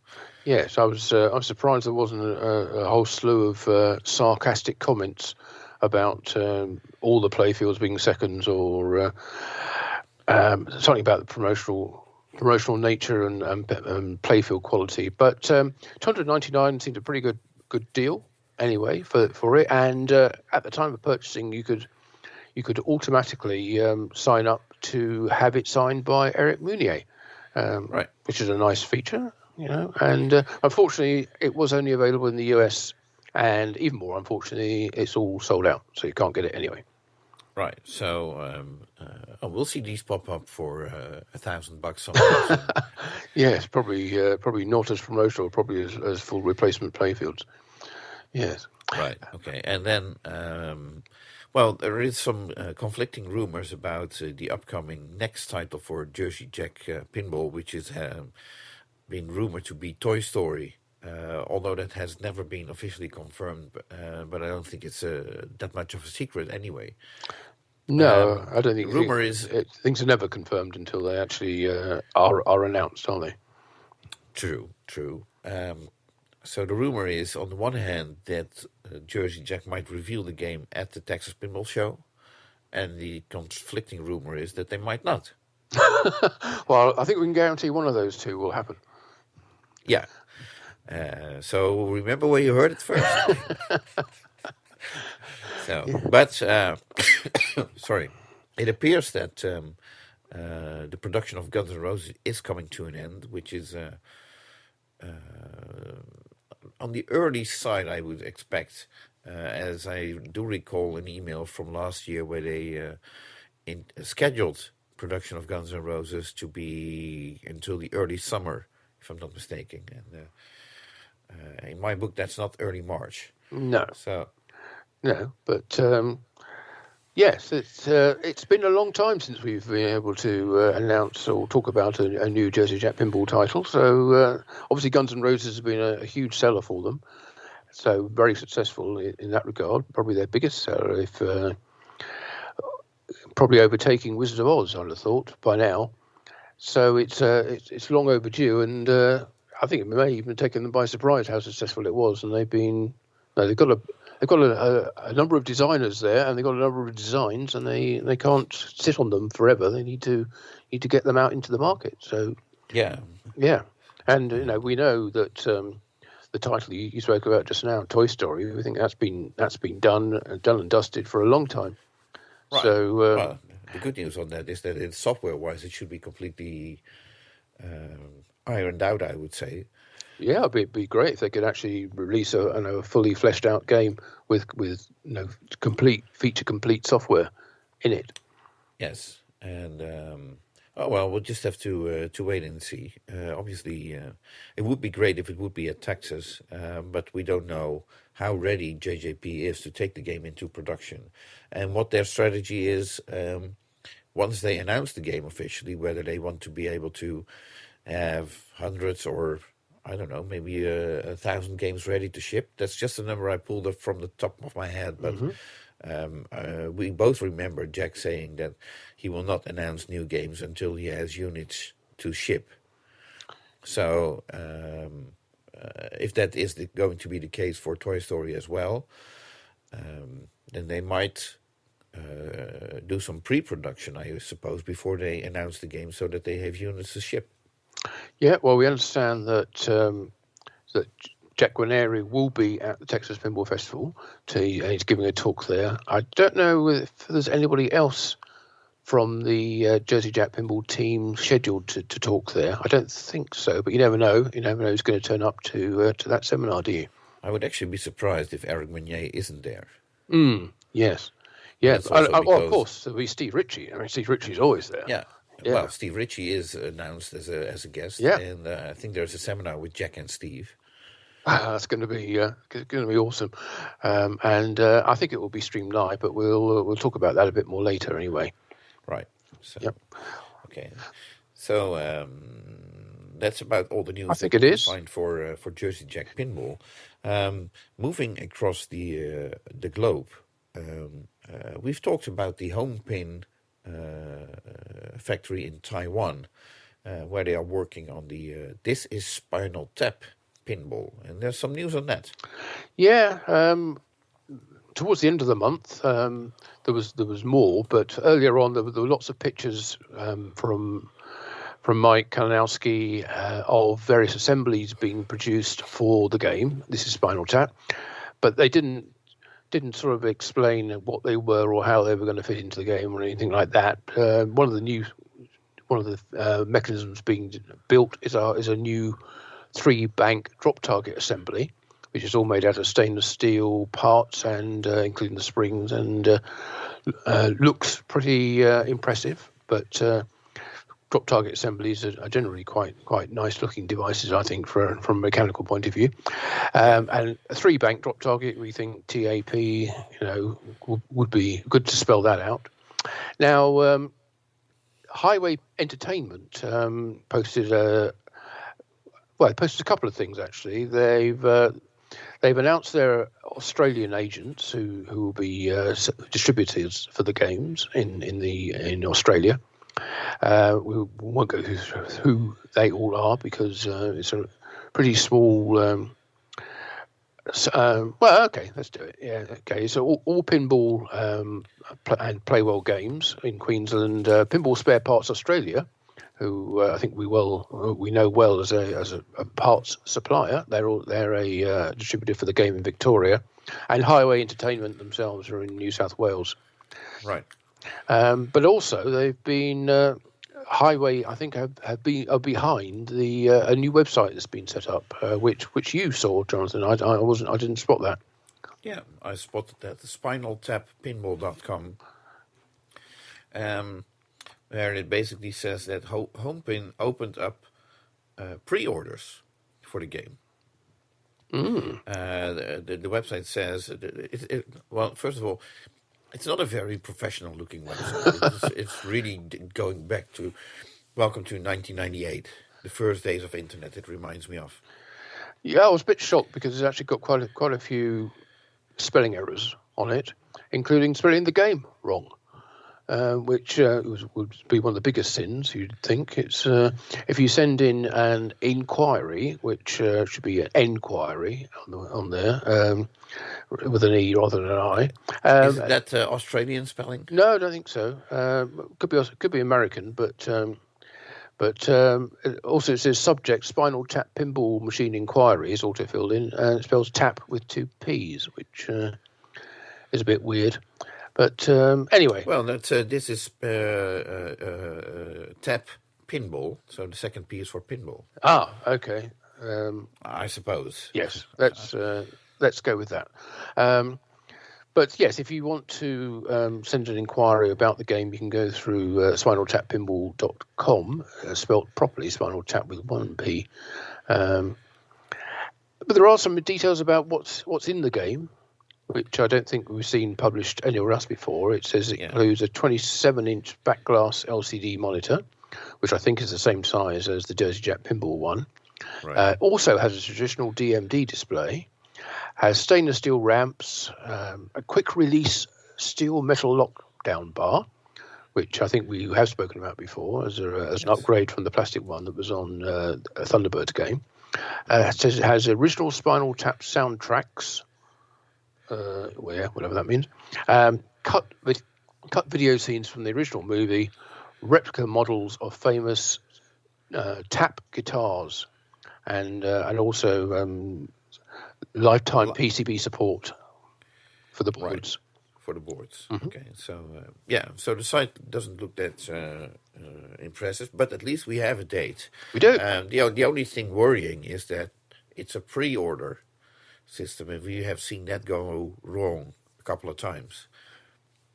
Yeah, although marketing-wise, I don't think it's the smartest thing to do. Let's put it like that. Well, this is. I'm not sure whether this pre-order and. I'm not sure we actually mentioned it. It says the game will be available from May, but I'm not sure whether the pre-ordering is through Highway Games or whether it's through Homepin themselves. So I would assume it's actually through Highway. So in which case it's probably only for Australia. Mm-hmm. But other distributors are available, so contact them, contact your local one, and if you're interested in getting This is Spinal Tap Pinball, or indeed finding out more about when they might actually have it available. Right, and of course, Homepin products are distributed elsewhere in the world as well, so it's not just limited to Australia. Oh no, definitely not. No, and they make a wide range of other products as well, apart from the games themselves. Right. Okay, so moving on. Yeah. Normally, while we're in the neighborhood, sorry, I'm screwing up the order, but Haggis Pinball, Australia, supposed to be working on Fathom Revisited. Mm-hmm. No news. No, been very odd because normally we Damien's been very proactive in producing lots of updates in the past. So we have had quite a few periods where it's gone quiet or it's gone dark and we haven't heard anything for a long time. We're in one of those at the moment. So hopefully that just means that they're busy, getting their heads down and building lots of Fathom Revisited games. Right, yeah. But we don't know. Otherwise, he'll be a news topic for the coming months, I suppose.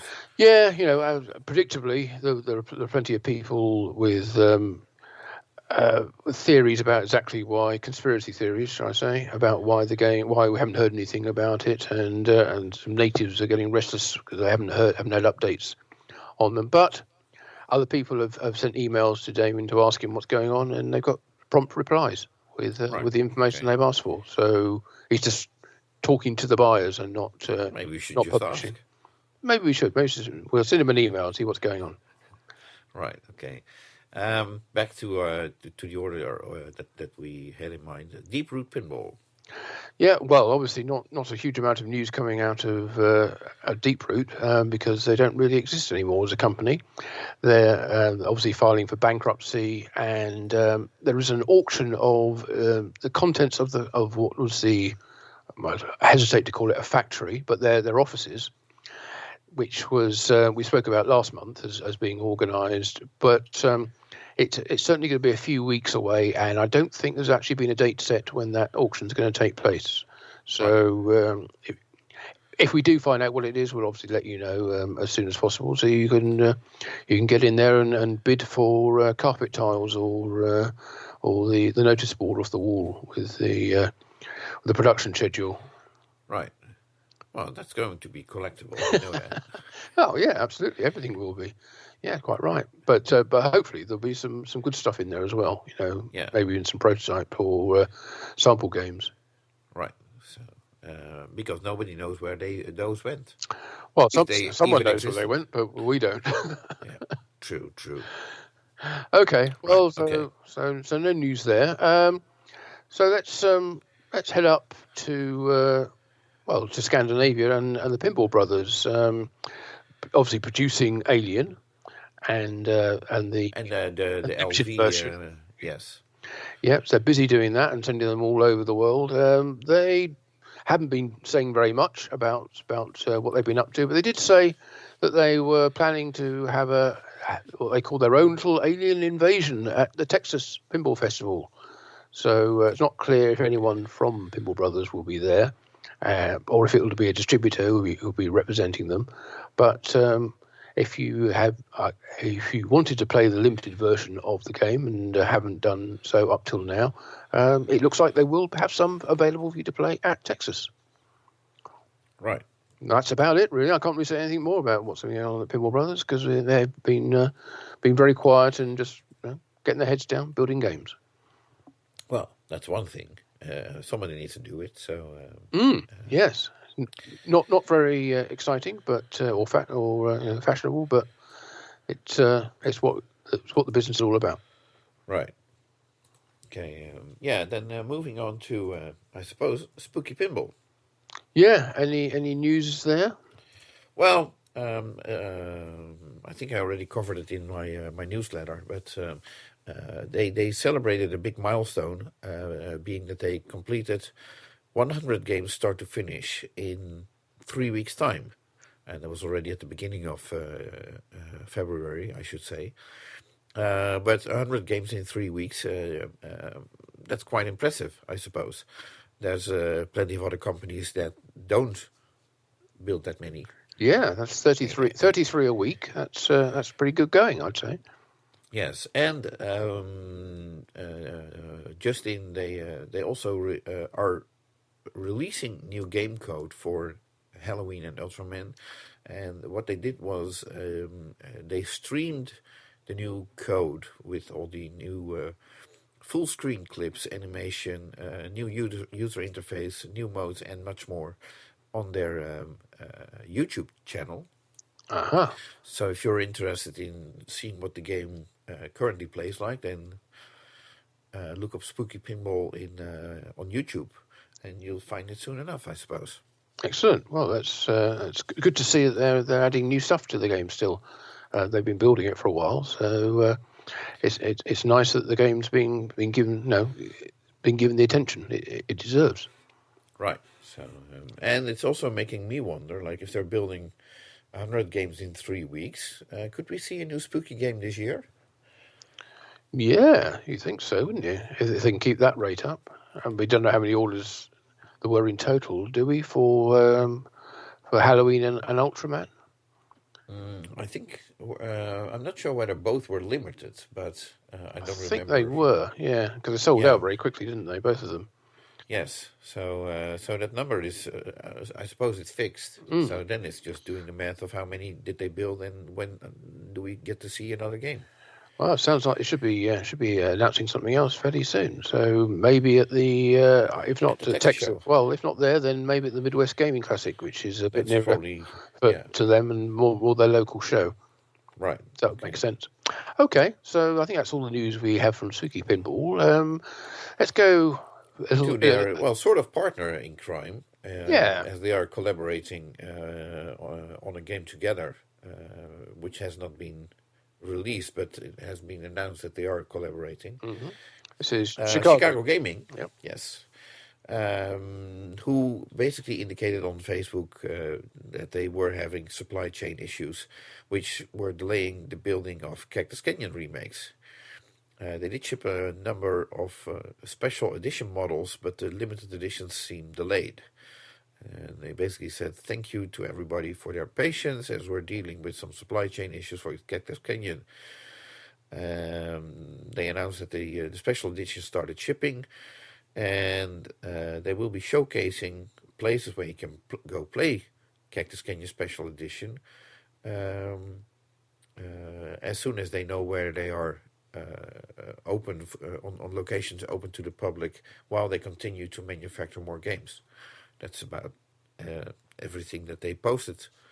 That's the past month. a shame, and I hope they are able to overcome those supply chain issues and get those games and the limited edition ones out to the buyers, because it looks like it's a great game with some interesting new additions. So, Right. well, I know it is. I played it, but and from that point of view, I think it's good that the more people get to play it, and people who bought it get their games, because I think people are getting a little bit fed up waiting all the time. But unfortunately, everyone's suffering, as we said, from the same supply chain issues. So you can't just sort of leap from one manufacturer to another one to But it's surprising get your to game see, sooner. It's interesting to see how each manufacturer is dealing with it in their own way. Yes, and whether they admit to having supply chain issues or not. Right.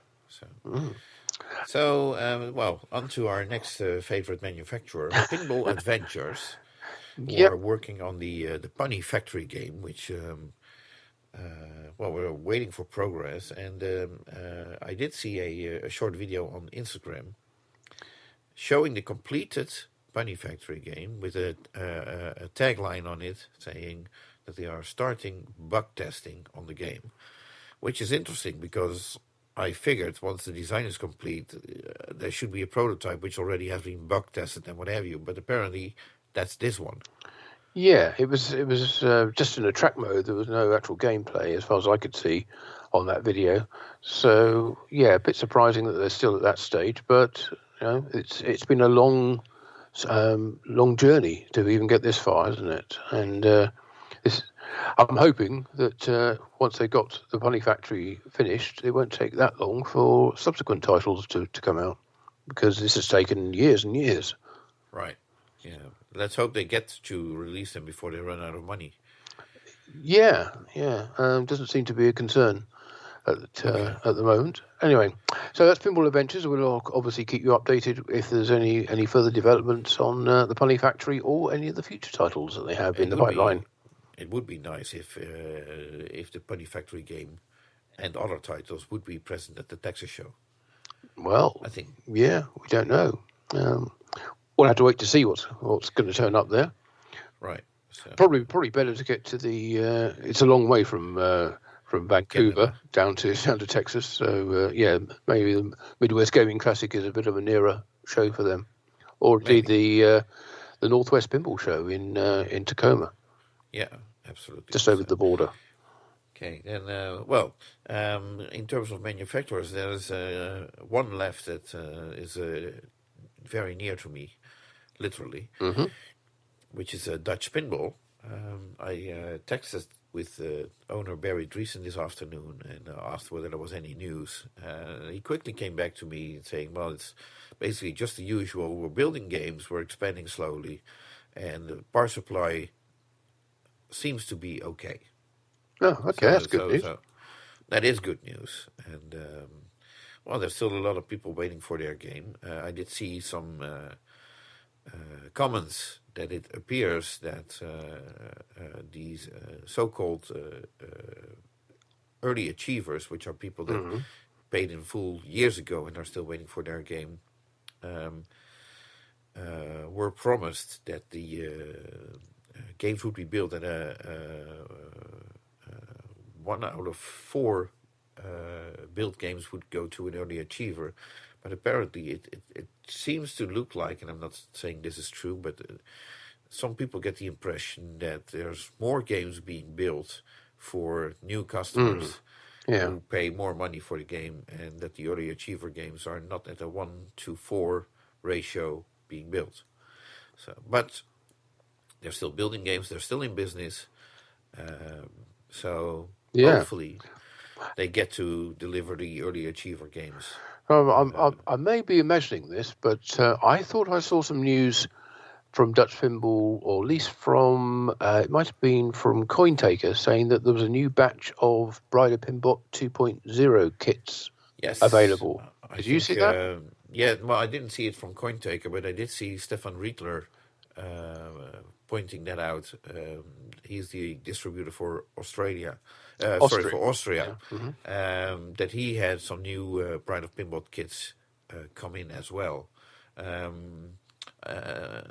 It might seem news, but I think Barry announced a new run of this Pride of Pinball kit to distributors, and I think it was limited to like 50 units or so, which I recall from previous conversations, and they sold out rather quickly.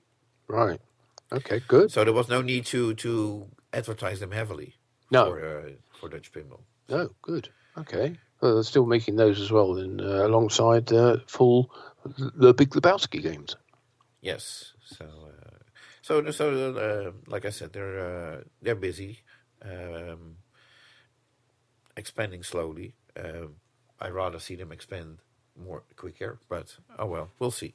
Yes, and someone else who is expanding is Marco Specialties, and so some good news from them that they are looking for an entry-level software developer. They put an advert out saying that Marco Specialties, a 30-person family of nerds, they call themselves, seeks an entry-level software developer with technical chops and an eye for process. This is at their Lexington, South Carolina facility, and the salary seems to be $55,000 to $70,000 plus benefits and a training stipend. So good money there to be had if you fancy either getting into pinball or expanding your pinball skills with Marco Specialties in Lexington, South Carolina. I'm not sure whether you have to be a good pinball or a skilled pinball player. No, I think I'd rather have a good programmer. Yeah, or a software developer. I'm sure it's about parts and inventory and sales and their database and stock control rather than actually making games. Right. Or is it? Maybe we have a new manufacturer in the making, and that's the first leak. Ooh, now we're onto something. That could be interesting. In the meantime, yes. I did get a message from our good friend Gary Flower. Yes, of course. Oh, how could we forget? Yes. Yeah. Yes, I'm sure he's Gary. got some great I news. talked to him this afternoon. He had some news that he would like to share with us. Yeah. So I said, well, we're recording tonight. Why don't you come on our podcast? Which he agreed to, but he just sent me this recorded message, which I'll just play right now. Let's see what it says. Okay. Hi, guys. Your podcast is particularly interesting this month, but as one of you isn't sounding too well, I won't be joining you because I don't want to catch anything. Bye for now. Well, that's very wise. I think you can obviously hear that you're suffering a little bit there, Jonathan, and he needs to keep his health up. Right. I didn't. Well, I may have caught something. I didn't know I was that contagious that it would reach over the phone. Well, it's best not to take any chances, really. He carries. He's getting on a bit, and we all have to, well, as indeed we all are, and we have to take special measures. And we wouldn't want to hear him give us the latest news through a mask or anything like that. So. We had that before. Yeah. Well, he's a wise guy to take the precautions. So I guess we'll catch up with him next month then. Okay. Oh well. So sorry about that. But we do have another guest. We do. We mentioned it enough times in this particular PINcast, but the Texas Pinball Festival is, of course, coming up later this month, towards the end of this month, in fact, and we both intend to be there, and we will be hosting our regular So You Think You Know Pinball prize quiz, which is free to enter, and we end up giving away an awful lot of very nice prizes to people who are able to get the correct answers to our quiz questions. Yes, usually sponsored by most of the pinball manufacturers. Yes, and part suppliers as well. We're all very generous in donating prizes for it. We're not entirely sure exactly when it is, I think we were originally down to do it on Saturday evening, about 6 o'clock. But traditionally we've done it on a Friday evening. But yes, we're relaxed about it. We'll do it whenever it fits into Ed's schedule of events. right. But to find out more about that, the best thing to do is to speak to Ed himself. So let's give Ed a call, and he can tell us all about what's going on at this year's Texas Pinball Festival. Hello, Ed. Hi, guys. How's everybody? Oh, well, we're doing great. Yeah. How about you? We haven't heard from you in 2 years. Well, I've been spending a lot of time, well, like everybody else.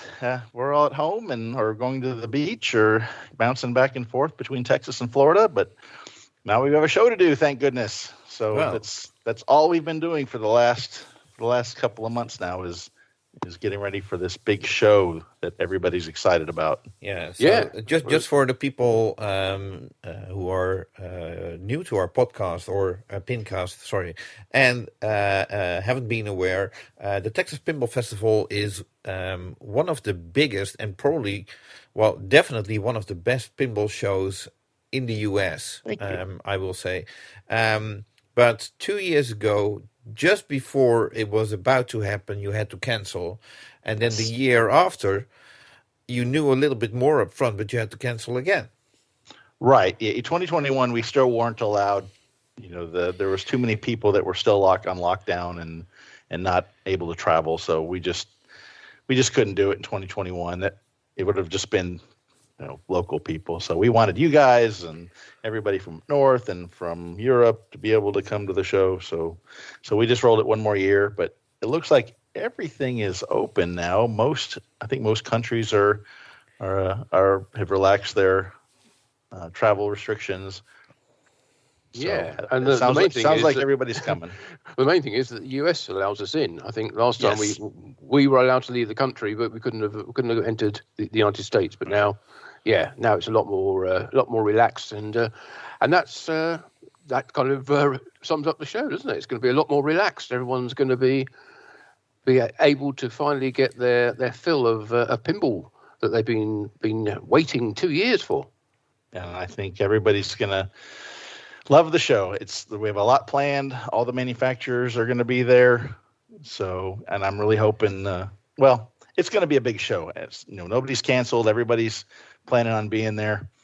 So we can go through, I don't know, what do you want to talk about? Well, you seem to have a huge list of special guests at the show. I mean, I wouldn't ask you to name them all because you're bound to miss somebody off. But who are the highlights in your mind of who's going to be at this year's Texas Pinball Festival? Well, obviously the big celebrity guest. This is something we started way back when we first had Elvira come to the show, and it worked out so well. We've tried to have some kind of a celebrity guest connected to pinball. This was our 2020 guest, Sylvester McCoy, who most people know him as the Seventh Doctor from Doctor Who.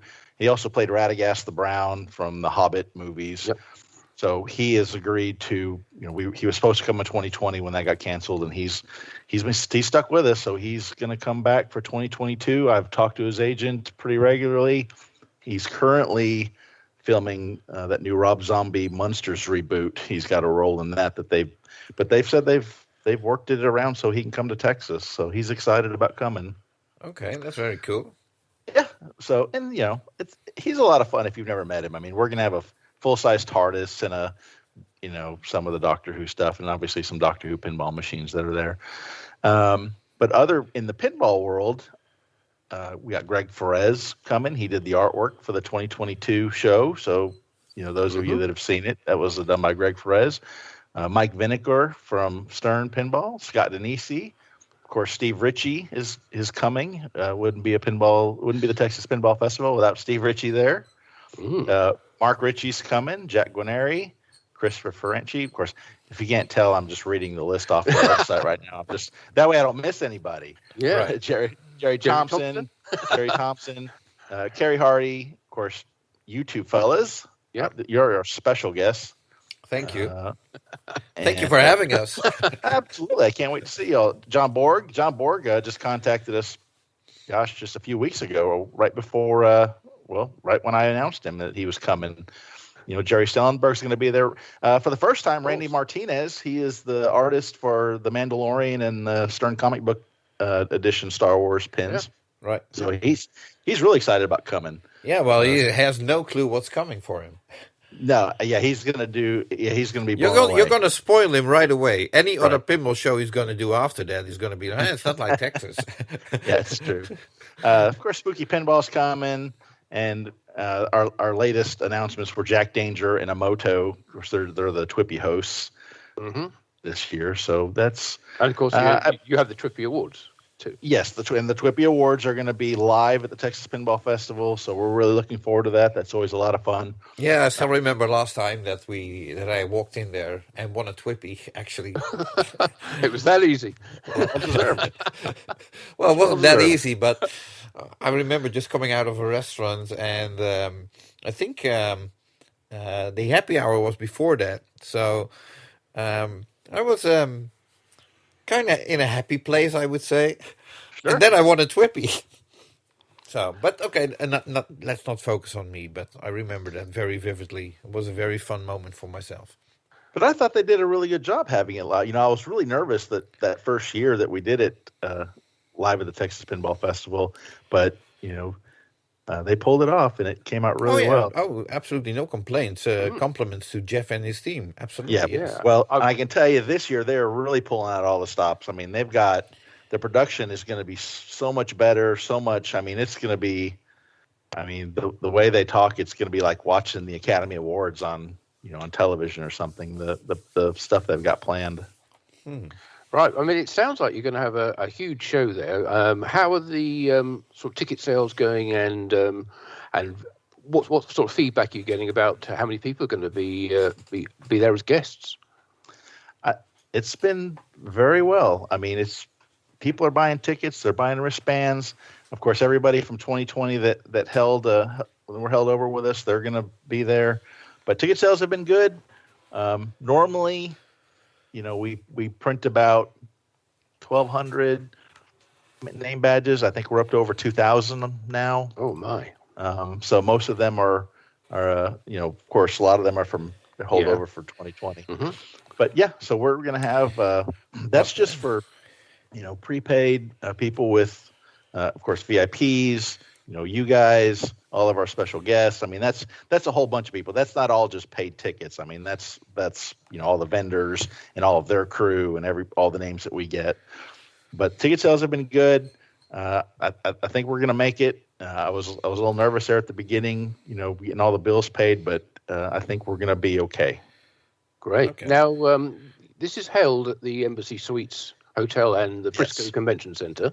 Okay, you do have the run of the hotel and the convention center, it seems. Now, every year I kind of hear someone saying we are looking at going to somewhere bigger or looking for an alternative venue. What's the state with that at the moment? Is the show tied in to that location for beyond this year? I think we do have a 2023 contract, but here's the thing, and I get this a lot, and I am not. We love the embassy and the city of Frisco, and they love having us there. But they're right. As the show grows, we need more space, or I need to do a better job of doing the floor plan to allow more space. But so this is kind of what I need. Obviously we need a large convention center. I like having a hotel attached to it. Yeah. I need lots of hotels surrounding it for, Yes. overflow Because people. obviously you sell out. Yeah. That Stonebriar Mall is right across the street, and there's lots of places to go eat. So I need shopping. I need, all of those things so when people come and they bring their significant others who maybe are not such into pinball, they have things they can go do, or just things for people to go do. As much as I would like to say everybody's going to spend the entire weekend in the game room, they want to get out and go do other things. They want to go eat dinner. They want to go to Six Flags. They want to go to the National Video Game Museum, which is just a few miles away. So, and then there's other little things like carpeting. I like having carpeting in the main definitely. hall. I mean, my goodness, your feet are already tired. So somebody find me a venue that's bigger than the embassy that has all of those things and checks all those boxes, and we'll talk about it. And of course, it has to be in Texas. So people always talk, well, let's go to one of the casinos in Oklahoma. I'm like, well, then it's not the Texas Pinball Festival anymore. But right. So no imminent plans to move to another location. Which I personally love where you are at the moment. I think it ticks so many boxes. Yeah, absolutely. Yes, it does. It's something for everybody. It's close to other things to do. So I mean, other than we need more space, and we're gonna do a better job on the floor plan. I think we get kind of, I like the way we normally do our floor plan, and with it flows and with all the pipe and drape, and it's kind of a maze as you walk through. But that takes up a lot of space, so we may have to do some redesigning and make it more shopping. I call it shopping aisles, but just so we have more people space and we can get more machines in and more vendors. And well, speaking of vendors, I'm looking at the list, and I'm not from the top of my head. I tend to say this is the biggest list of vendors that I've seen so far, and you've already had a lot of vendors in previous editions. Mm-hmm. We've had some new sign up. Yeah, we're full on vendor space. I mean, well, I say that we're full on vendor space, and when I look at my my diagram of the floor plan, we're full on vendors because I'm assuming that we're going to have exhibitor games fill in all the rest of the spaces. So people still are signing up their exhibitor games. So exhibitors, get your game signed up for me. Mm-hmm. I'll throw that out there. But yeah, we haven't had any vendors cancel with the exception of just one or two. We had one vendor cancel just because they couldn't get parts and materials. They just didn't have anything to sell. They're sold out and they didn't have any inventory. Mm-hmm. I'm trying to think off the top of my head who else isn't coming. No, none of the super big ones. We've had some smaller ones back out, but so far everybody's coming. Well, you always sort of expanded in recent years into the corridor outside. You've had quite a lot of vendor stands out there. They can't all fit into the hall. There were so many of them. No. But talking of the main hall, one of the differentiating features of your show, which I know is something that's been worked on, long and hard by the team, is the load in and the load out process for the machines, and it's almost balletic in its choreography, the way it's all organised. Can you tell us a little bit about that? Well, that's probably the hardest part of that venue. As much as once the show's set up, how great the embassy and the Frisco Convention Center is, it does kind of suck that there's only one load-in door. Now, a lot of people don't know there is a dock on another corner of the building, though. So if you had a big truck that you could back up like a loading dock, there is another way to get in. But most people have the ground; they do the ground level. Yeah. So it will be, I don't know if you watched Kerry Hardy's video. It's kind of a comical. I thought it was kind of funny, but he's right. Well, they're gonna, you load it, you back your stuff up, you get your game out, you put it in. There'll be a bunch of different aisles, and they'll tell you where to drop your stuff, and then move your car so the next person can, back up their trailer and get their stuff unloaded. It's pretty involved. It is. Yeah, it's involved, but I think they've kind of got it down. It's taken a lot. Of course, we've been doing this a number of years, and every year we improve on it. So hopefully it'll go just as smoothly as it did, as it has in years past. I think it goes pretty smoothly. I mean, I think so. Yeah, I mean, all the games are checked in, so you have a list of every machine that should be in the hall, which is impressive. Kim and Robert Harris have done a great job.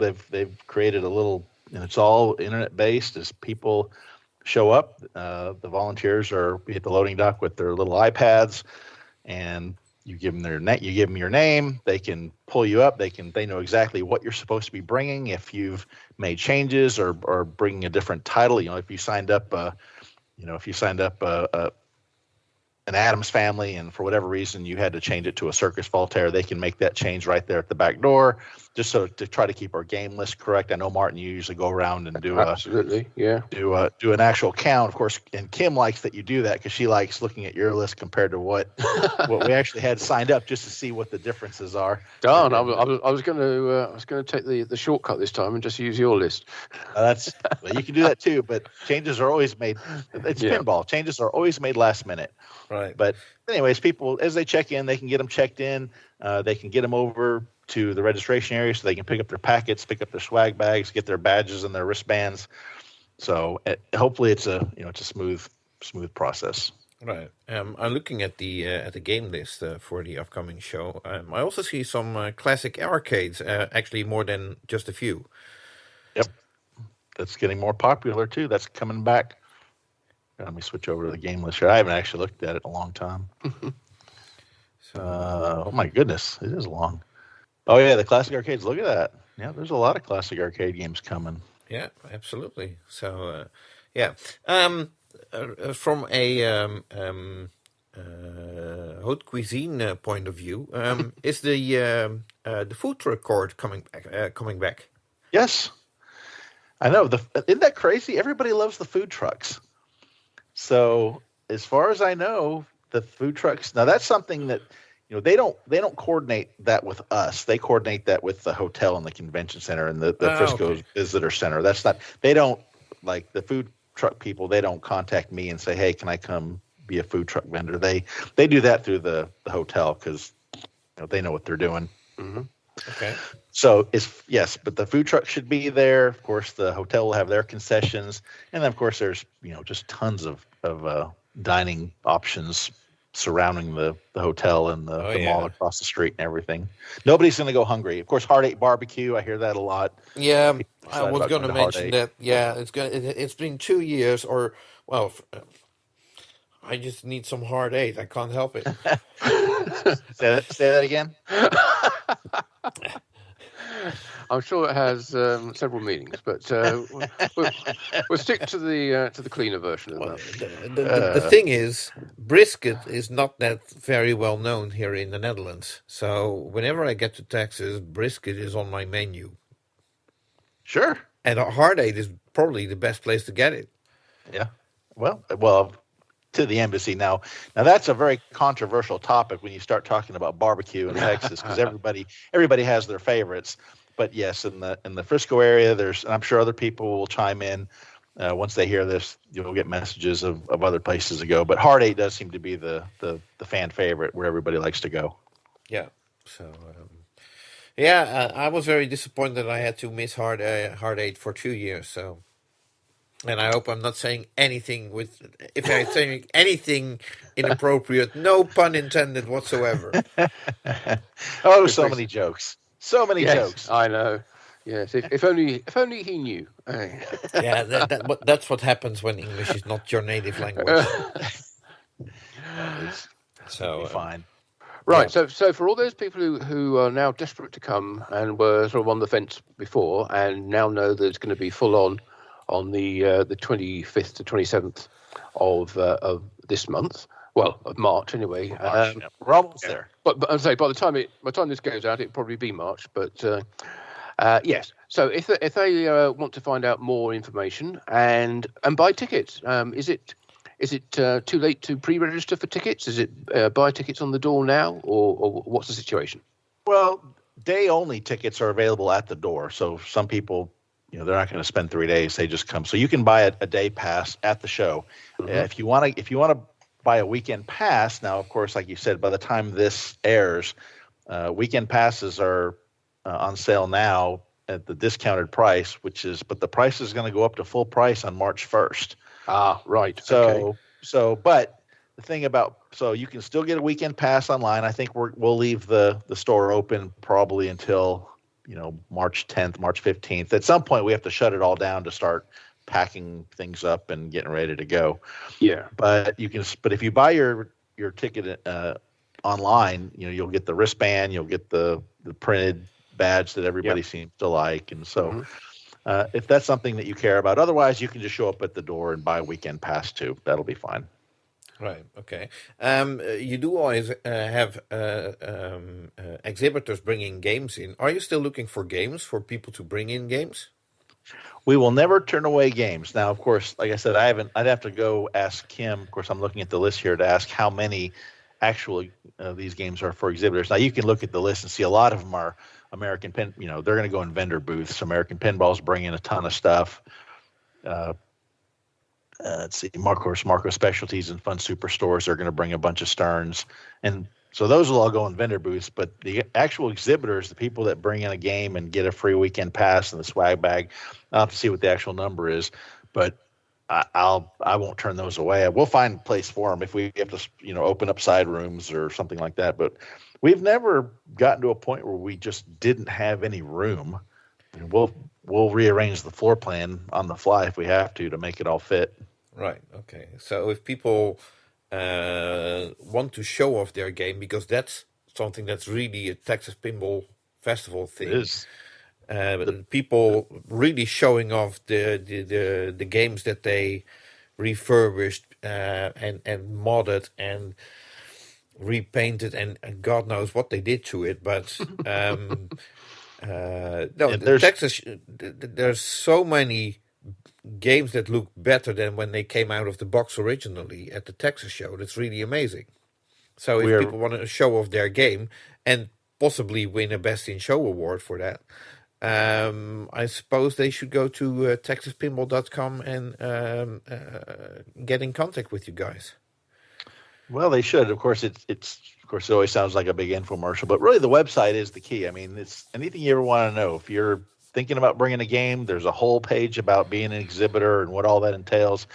But the Best in Show is a big deal. I mean, we're very lucky that people bring the most beautiful, restored, pinball machines you'll see. And this year we're going to have a lot of the new homebrew. Homebrewing seems to be the big hot thing right now. Everybody's making these custom games thanks to, the customized boards and displays and stuff that people can buy. So there's a lot of the homebrew games are going to be coming. And we have a huge collector community that loves showing off their games, and I know a lot of people are getting ready to win that plaque and that ribbon at the show. Right. Now, one of the other regular events you have right at the very end of the show, along with the Best in Show awards, is you always have a raffle. Yeah, yes. For a brand new pinball machine. Is that happening again this year? It is, and of course it's a carryover from 2020. We Jersey Jack Pinball made us a great deal on a Willy Wonka pinball machine. Of course, we didn't get to give it away, so it's been sitting at Jersey Jack Pinball for the last 2 years. But we've talked to them, and it's boxed and ready to go, and they're going to be sending it along with a bunch of Guns N' Roses down to the show. This year's, it's the same as 2020. It's going to benefit the National Video Game Museum, which is just down the street, which is a great place if you've never checked it out. It's a neat.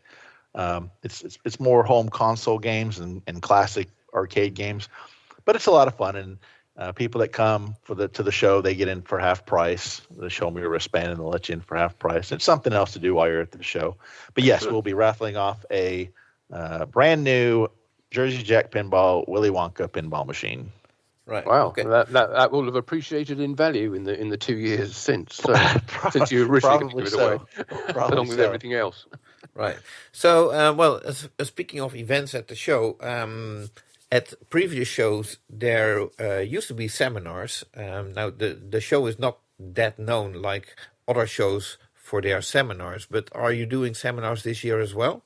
Absolutely. Yeah. Well, we always, you're right. It's not really I don't have multiple rooms with multiple seminars, but we do try to have something happening for most of the time.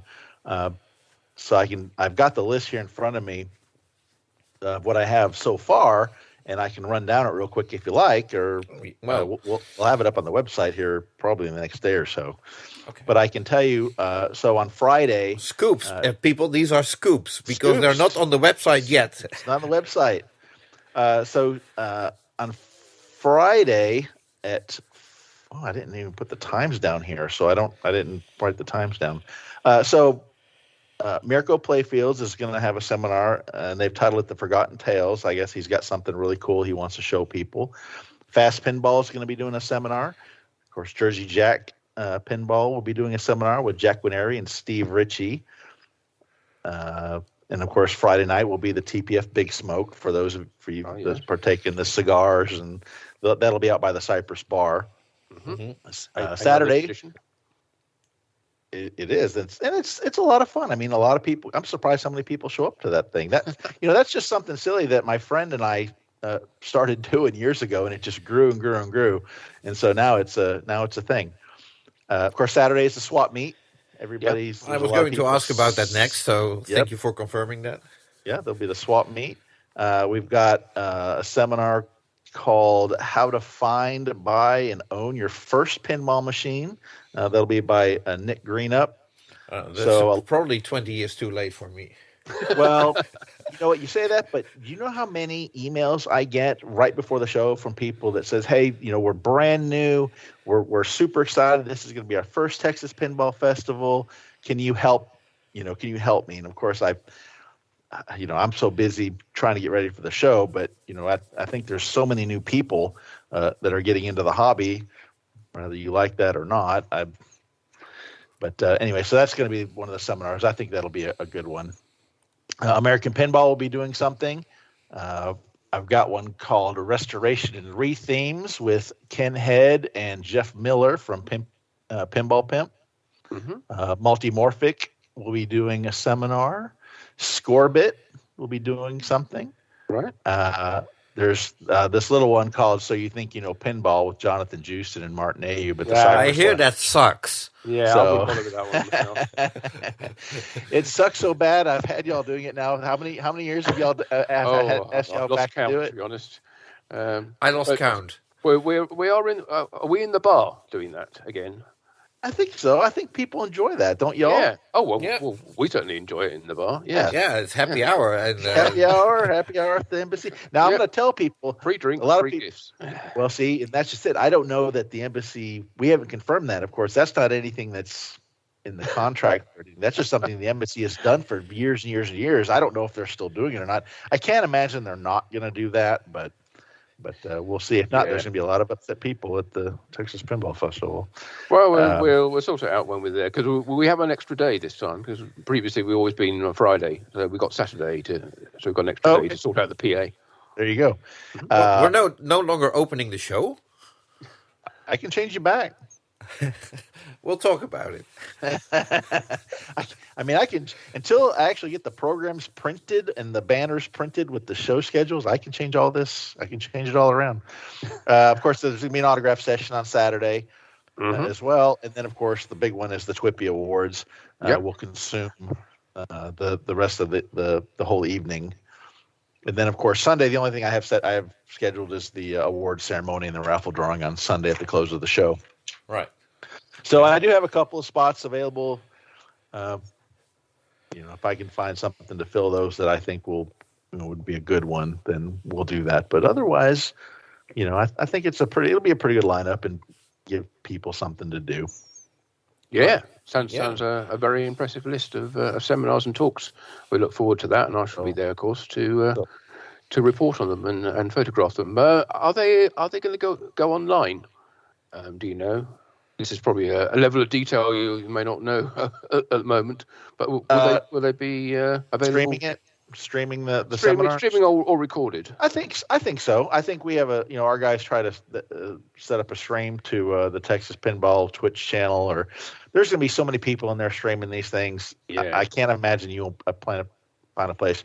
Of course, the only ones that I haven't, and I'm sure it'll be confirmed by the time this airs, of course, I haven't heard back from Chicago Gaming. They're coming to the show, but they haven't confirmed whether or not they want to do a seminar. And, of course, Stern Pinballs. I can't imagine Stern not doing a seminar. but they just haven't confirmed with me what they want to do. Sure. So of course they'll be at the show in full force. I'm just waiting on some details, and it'll all get sorted out here in the next week or so. Excellent. Okay. So keep an eye on the website then for the list of events. That's it. And of course, Facebook is. I don't have as much information on Facebook as we put on the website, but I try to keep up with the social media. Right, and one other thing that that is always an issue, I think, when people want to come to the show, is that the hotel is so popular and the show is so popular that all the rooms sell out in almost a blink of an eye. So I guess it's still the case that there are no rooms available at the Embassy Suites, or at least in your allocation of rooms. Well, and you're right, but I always tell people that you have to keep checking back, because you're right. When the hotel goes, when the rooms go on sale, and that's another thing that people don't quite understand. The Texas Pinball Festival, all we do is contract with the hotel for the convention center, and we guarantee, that we're going to sell. They're going to book so many rooms. Yeah. We don't book the rooms ourselves. All we can tell the hotel is, turn the block on or turn the block off. Well, but the hotel sells out, within minutes. Yes. And I think a lot of people, they're not even sure if they're going to come to the show, but they snag a room, and then they release it later. So the rooms do come available from time to time at the embassy, and I don't know if the best way is to call them or just keep checking their website, but they do pop up from time to time, or you'll see people posting on the different Pinside and a lot of Facebook groups. Yeah, it's like, hey, I can't make it. Does anybody want my room? You'll see those kind of posts. But the other thing I try to stress to people is, I don't know if they just don't look at the map or stuff, but there are so many hotels that are literally across the street. You do not have to have a car. You don't have to have. It's literally, you walk out the doors, you cross the street, and you're at your hotel. And there's several new hotels they're all kind of surround the mall that's right across the street. So there's plenty of rooms for people to stay at. But I get it. People want to stay at the hosting hotel. They want to stay at the embassy. Well, and I remember the stories from previous years, and they were quite hilarious of what happens once the show is sort of done, but the people are still hanging out, drinking. Sure. Having fun. And well, there's nothing, you can still do that if you're not staying at the embassy. You can go to the Cypress Bar or absolutely. Yeah. You can still do all that stuff, or heck, some of the things that go on, you probably just follow a group up to their room anyway, but it's just a great show to meet new people and interact with people, and before you know it, you're invited to a party in someone you just met half an hour ago, his room, and you get in there and there's 30 people and having a blast, So I love that kind of stuff. Yeah.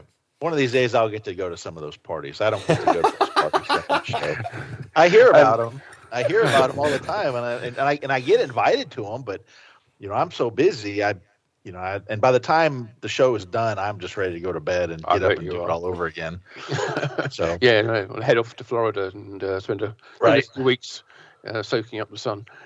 Just on the point of parties and things like that, there are no sort of COVID restrictions in force, are there, in the show or in the hotel or in any sort of enclosed areas? Not of as mask or anything like that. No, not of as today. There's Texas. There are no mandates in place in the state of Texas or Collin County or the city of Frisco. Now, of course, I encourage everybody to do what feels right for them. If you want to wear a mask, by all means, you can do so. Nobody's going to say a word to you about it. And of course, we've been giving out hand sanitizer long before any of this happened, and we've always encouraged people to wash your hands, and of course because you're touching the pinball machine.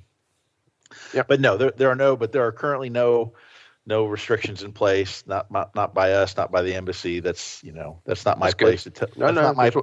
Just want to make sure people coming they don't turn up if a mask is needed and didn't bring one.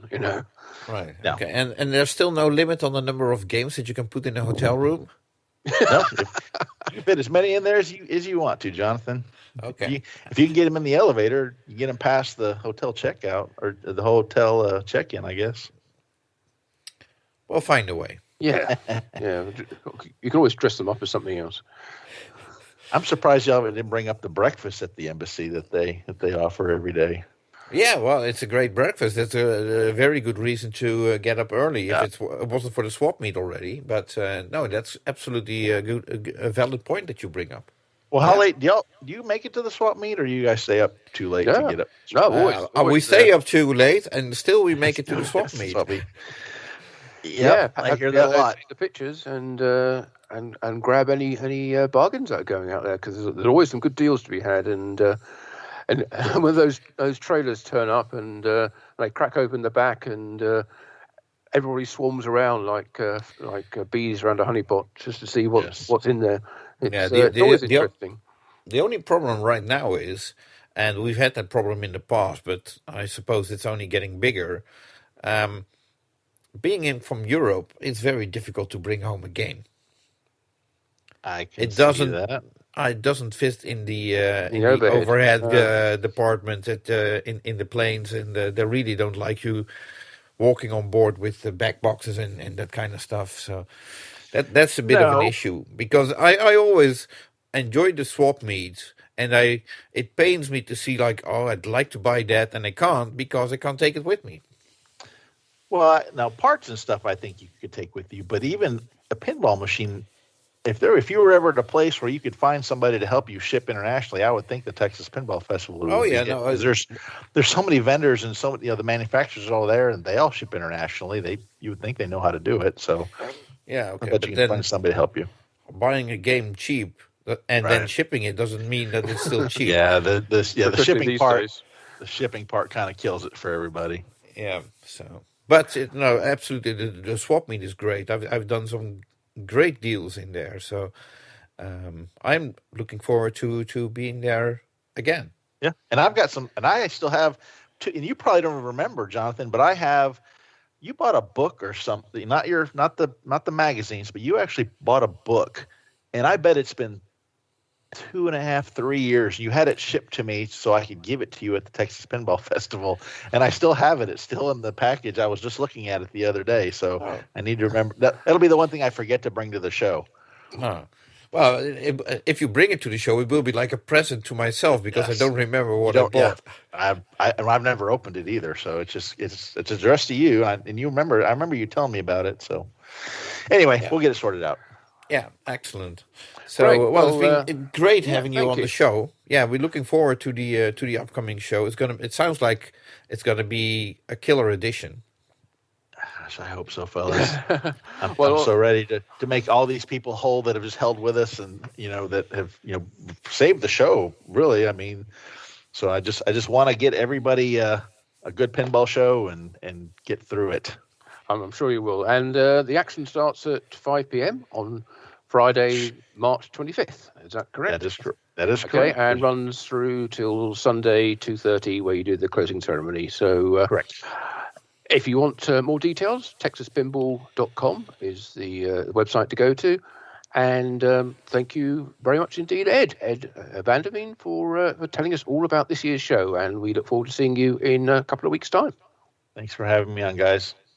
And there you have it, Ed VanderVeen of the Texas Pinball Festival, co-organizer, together with Kim and Paul, pulling off a tremendous task. But we're so looking forward to going there. Yeah, absolutely. It's an amazing show, and as you heard, it's going to be even bigger this year, and there's a lot of excitement about it, and we're excited just talking about it.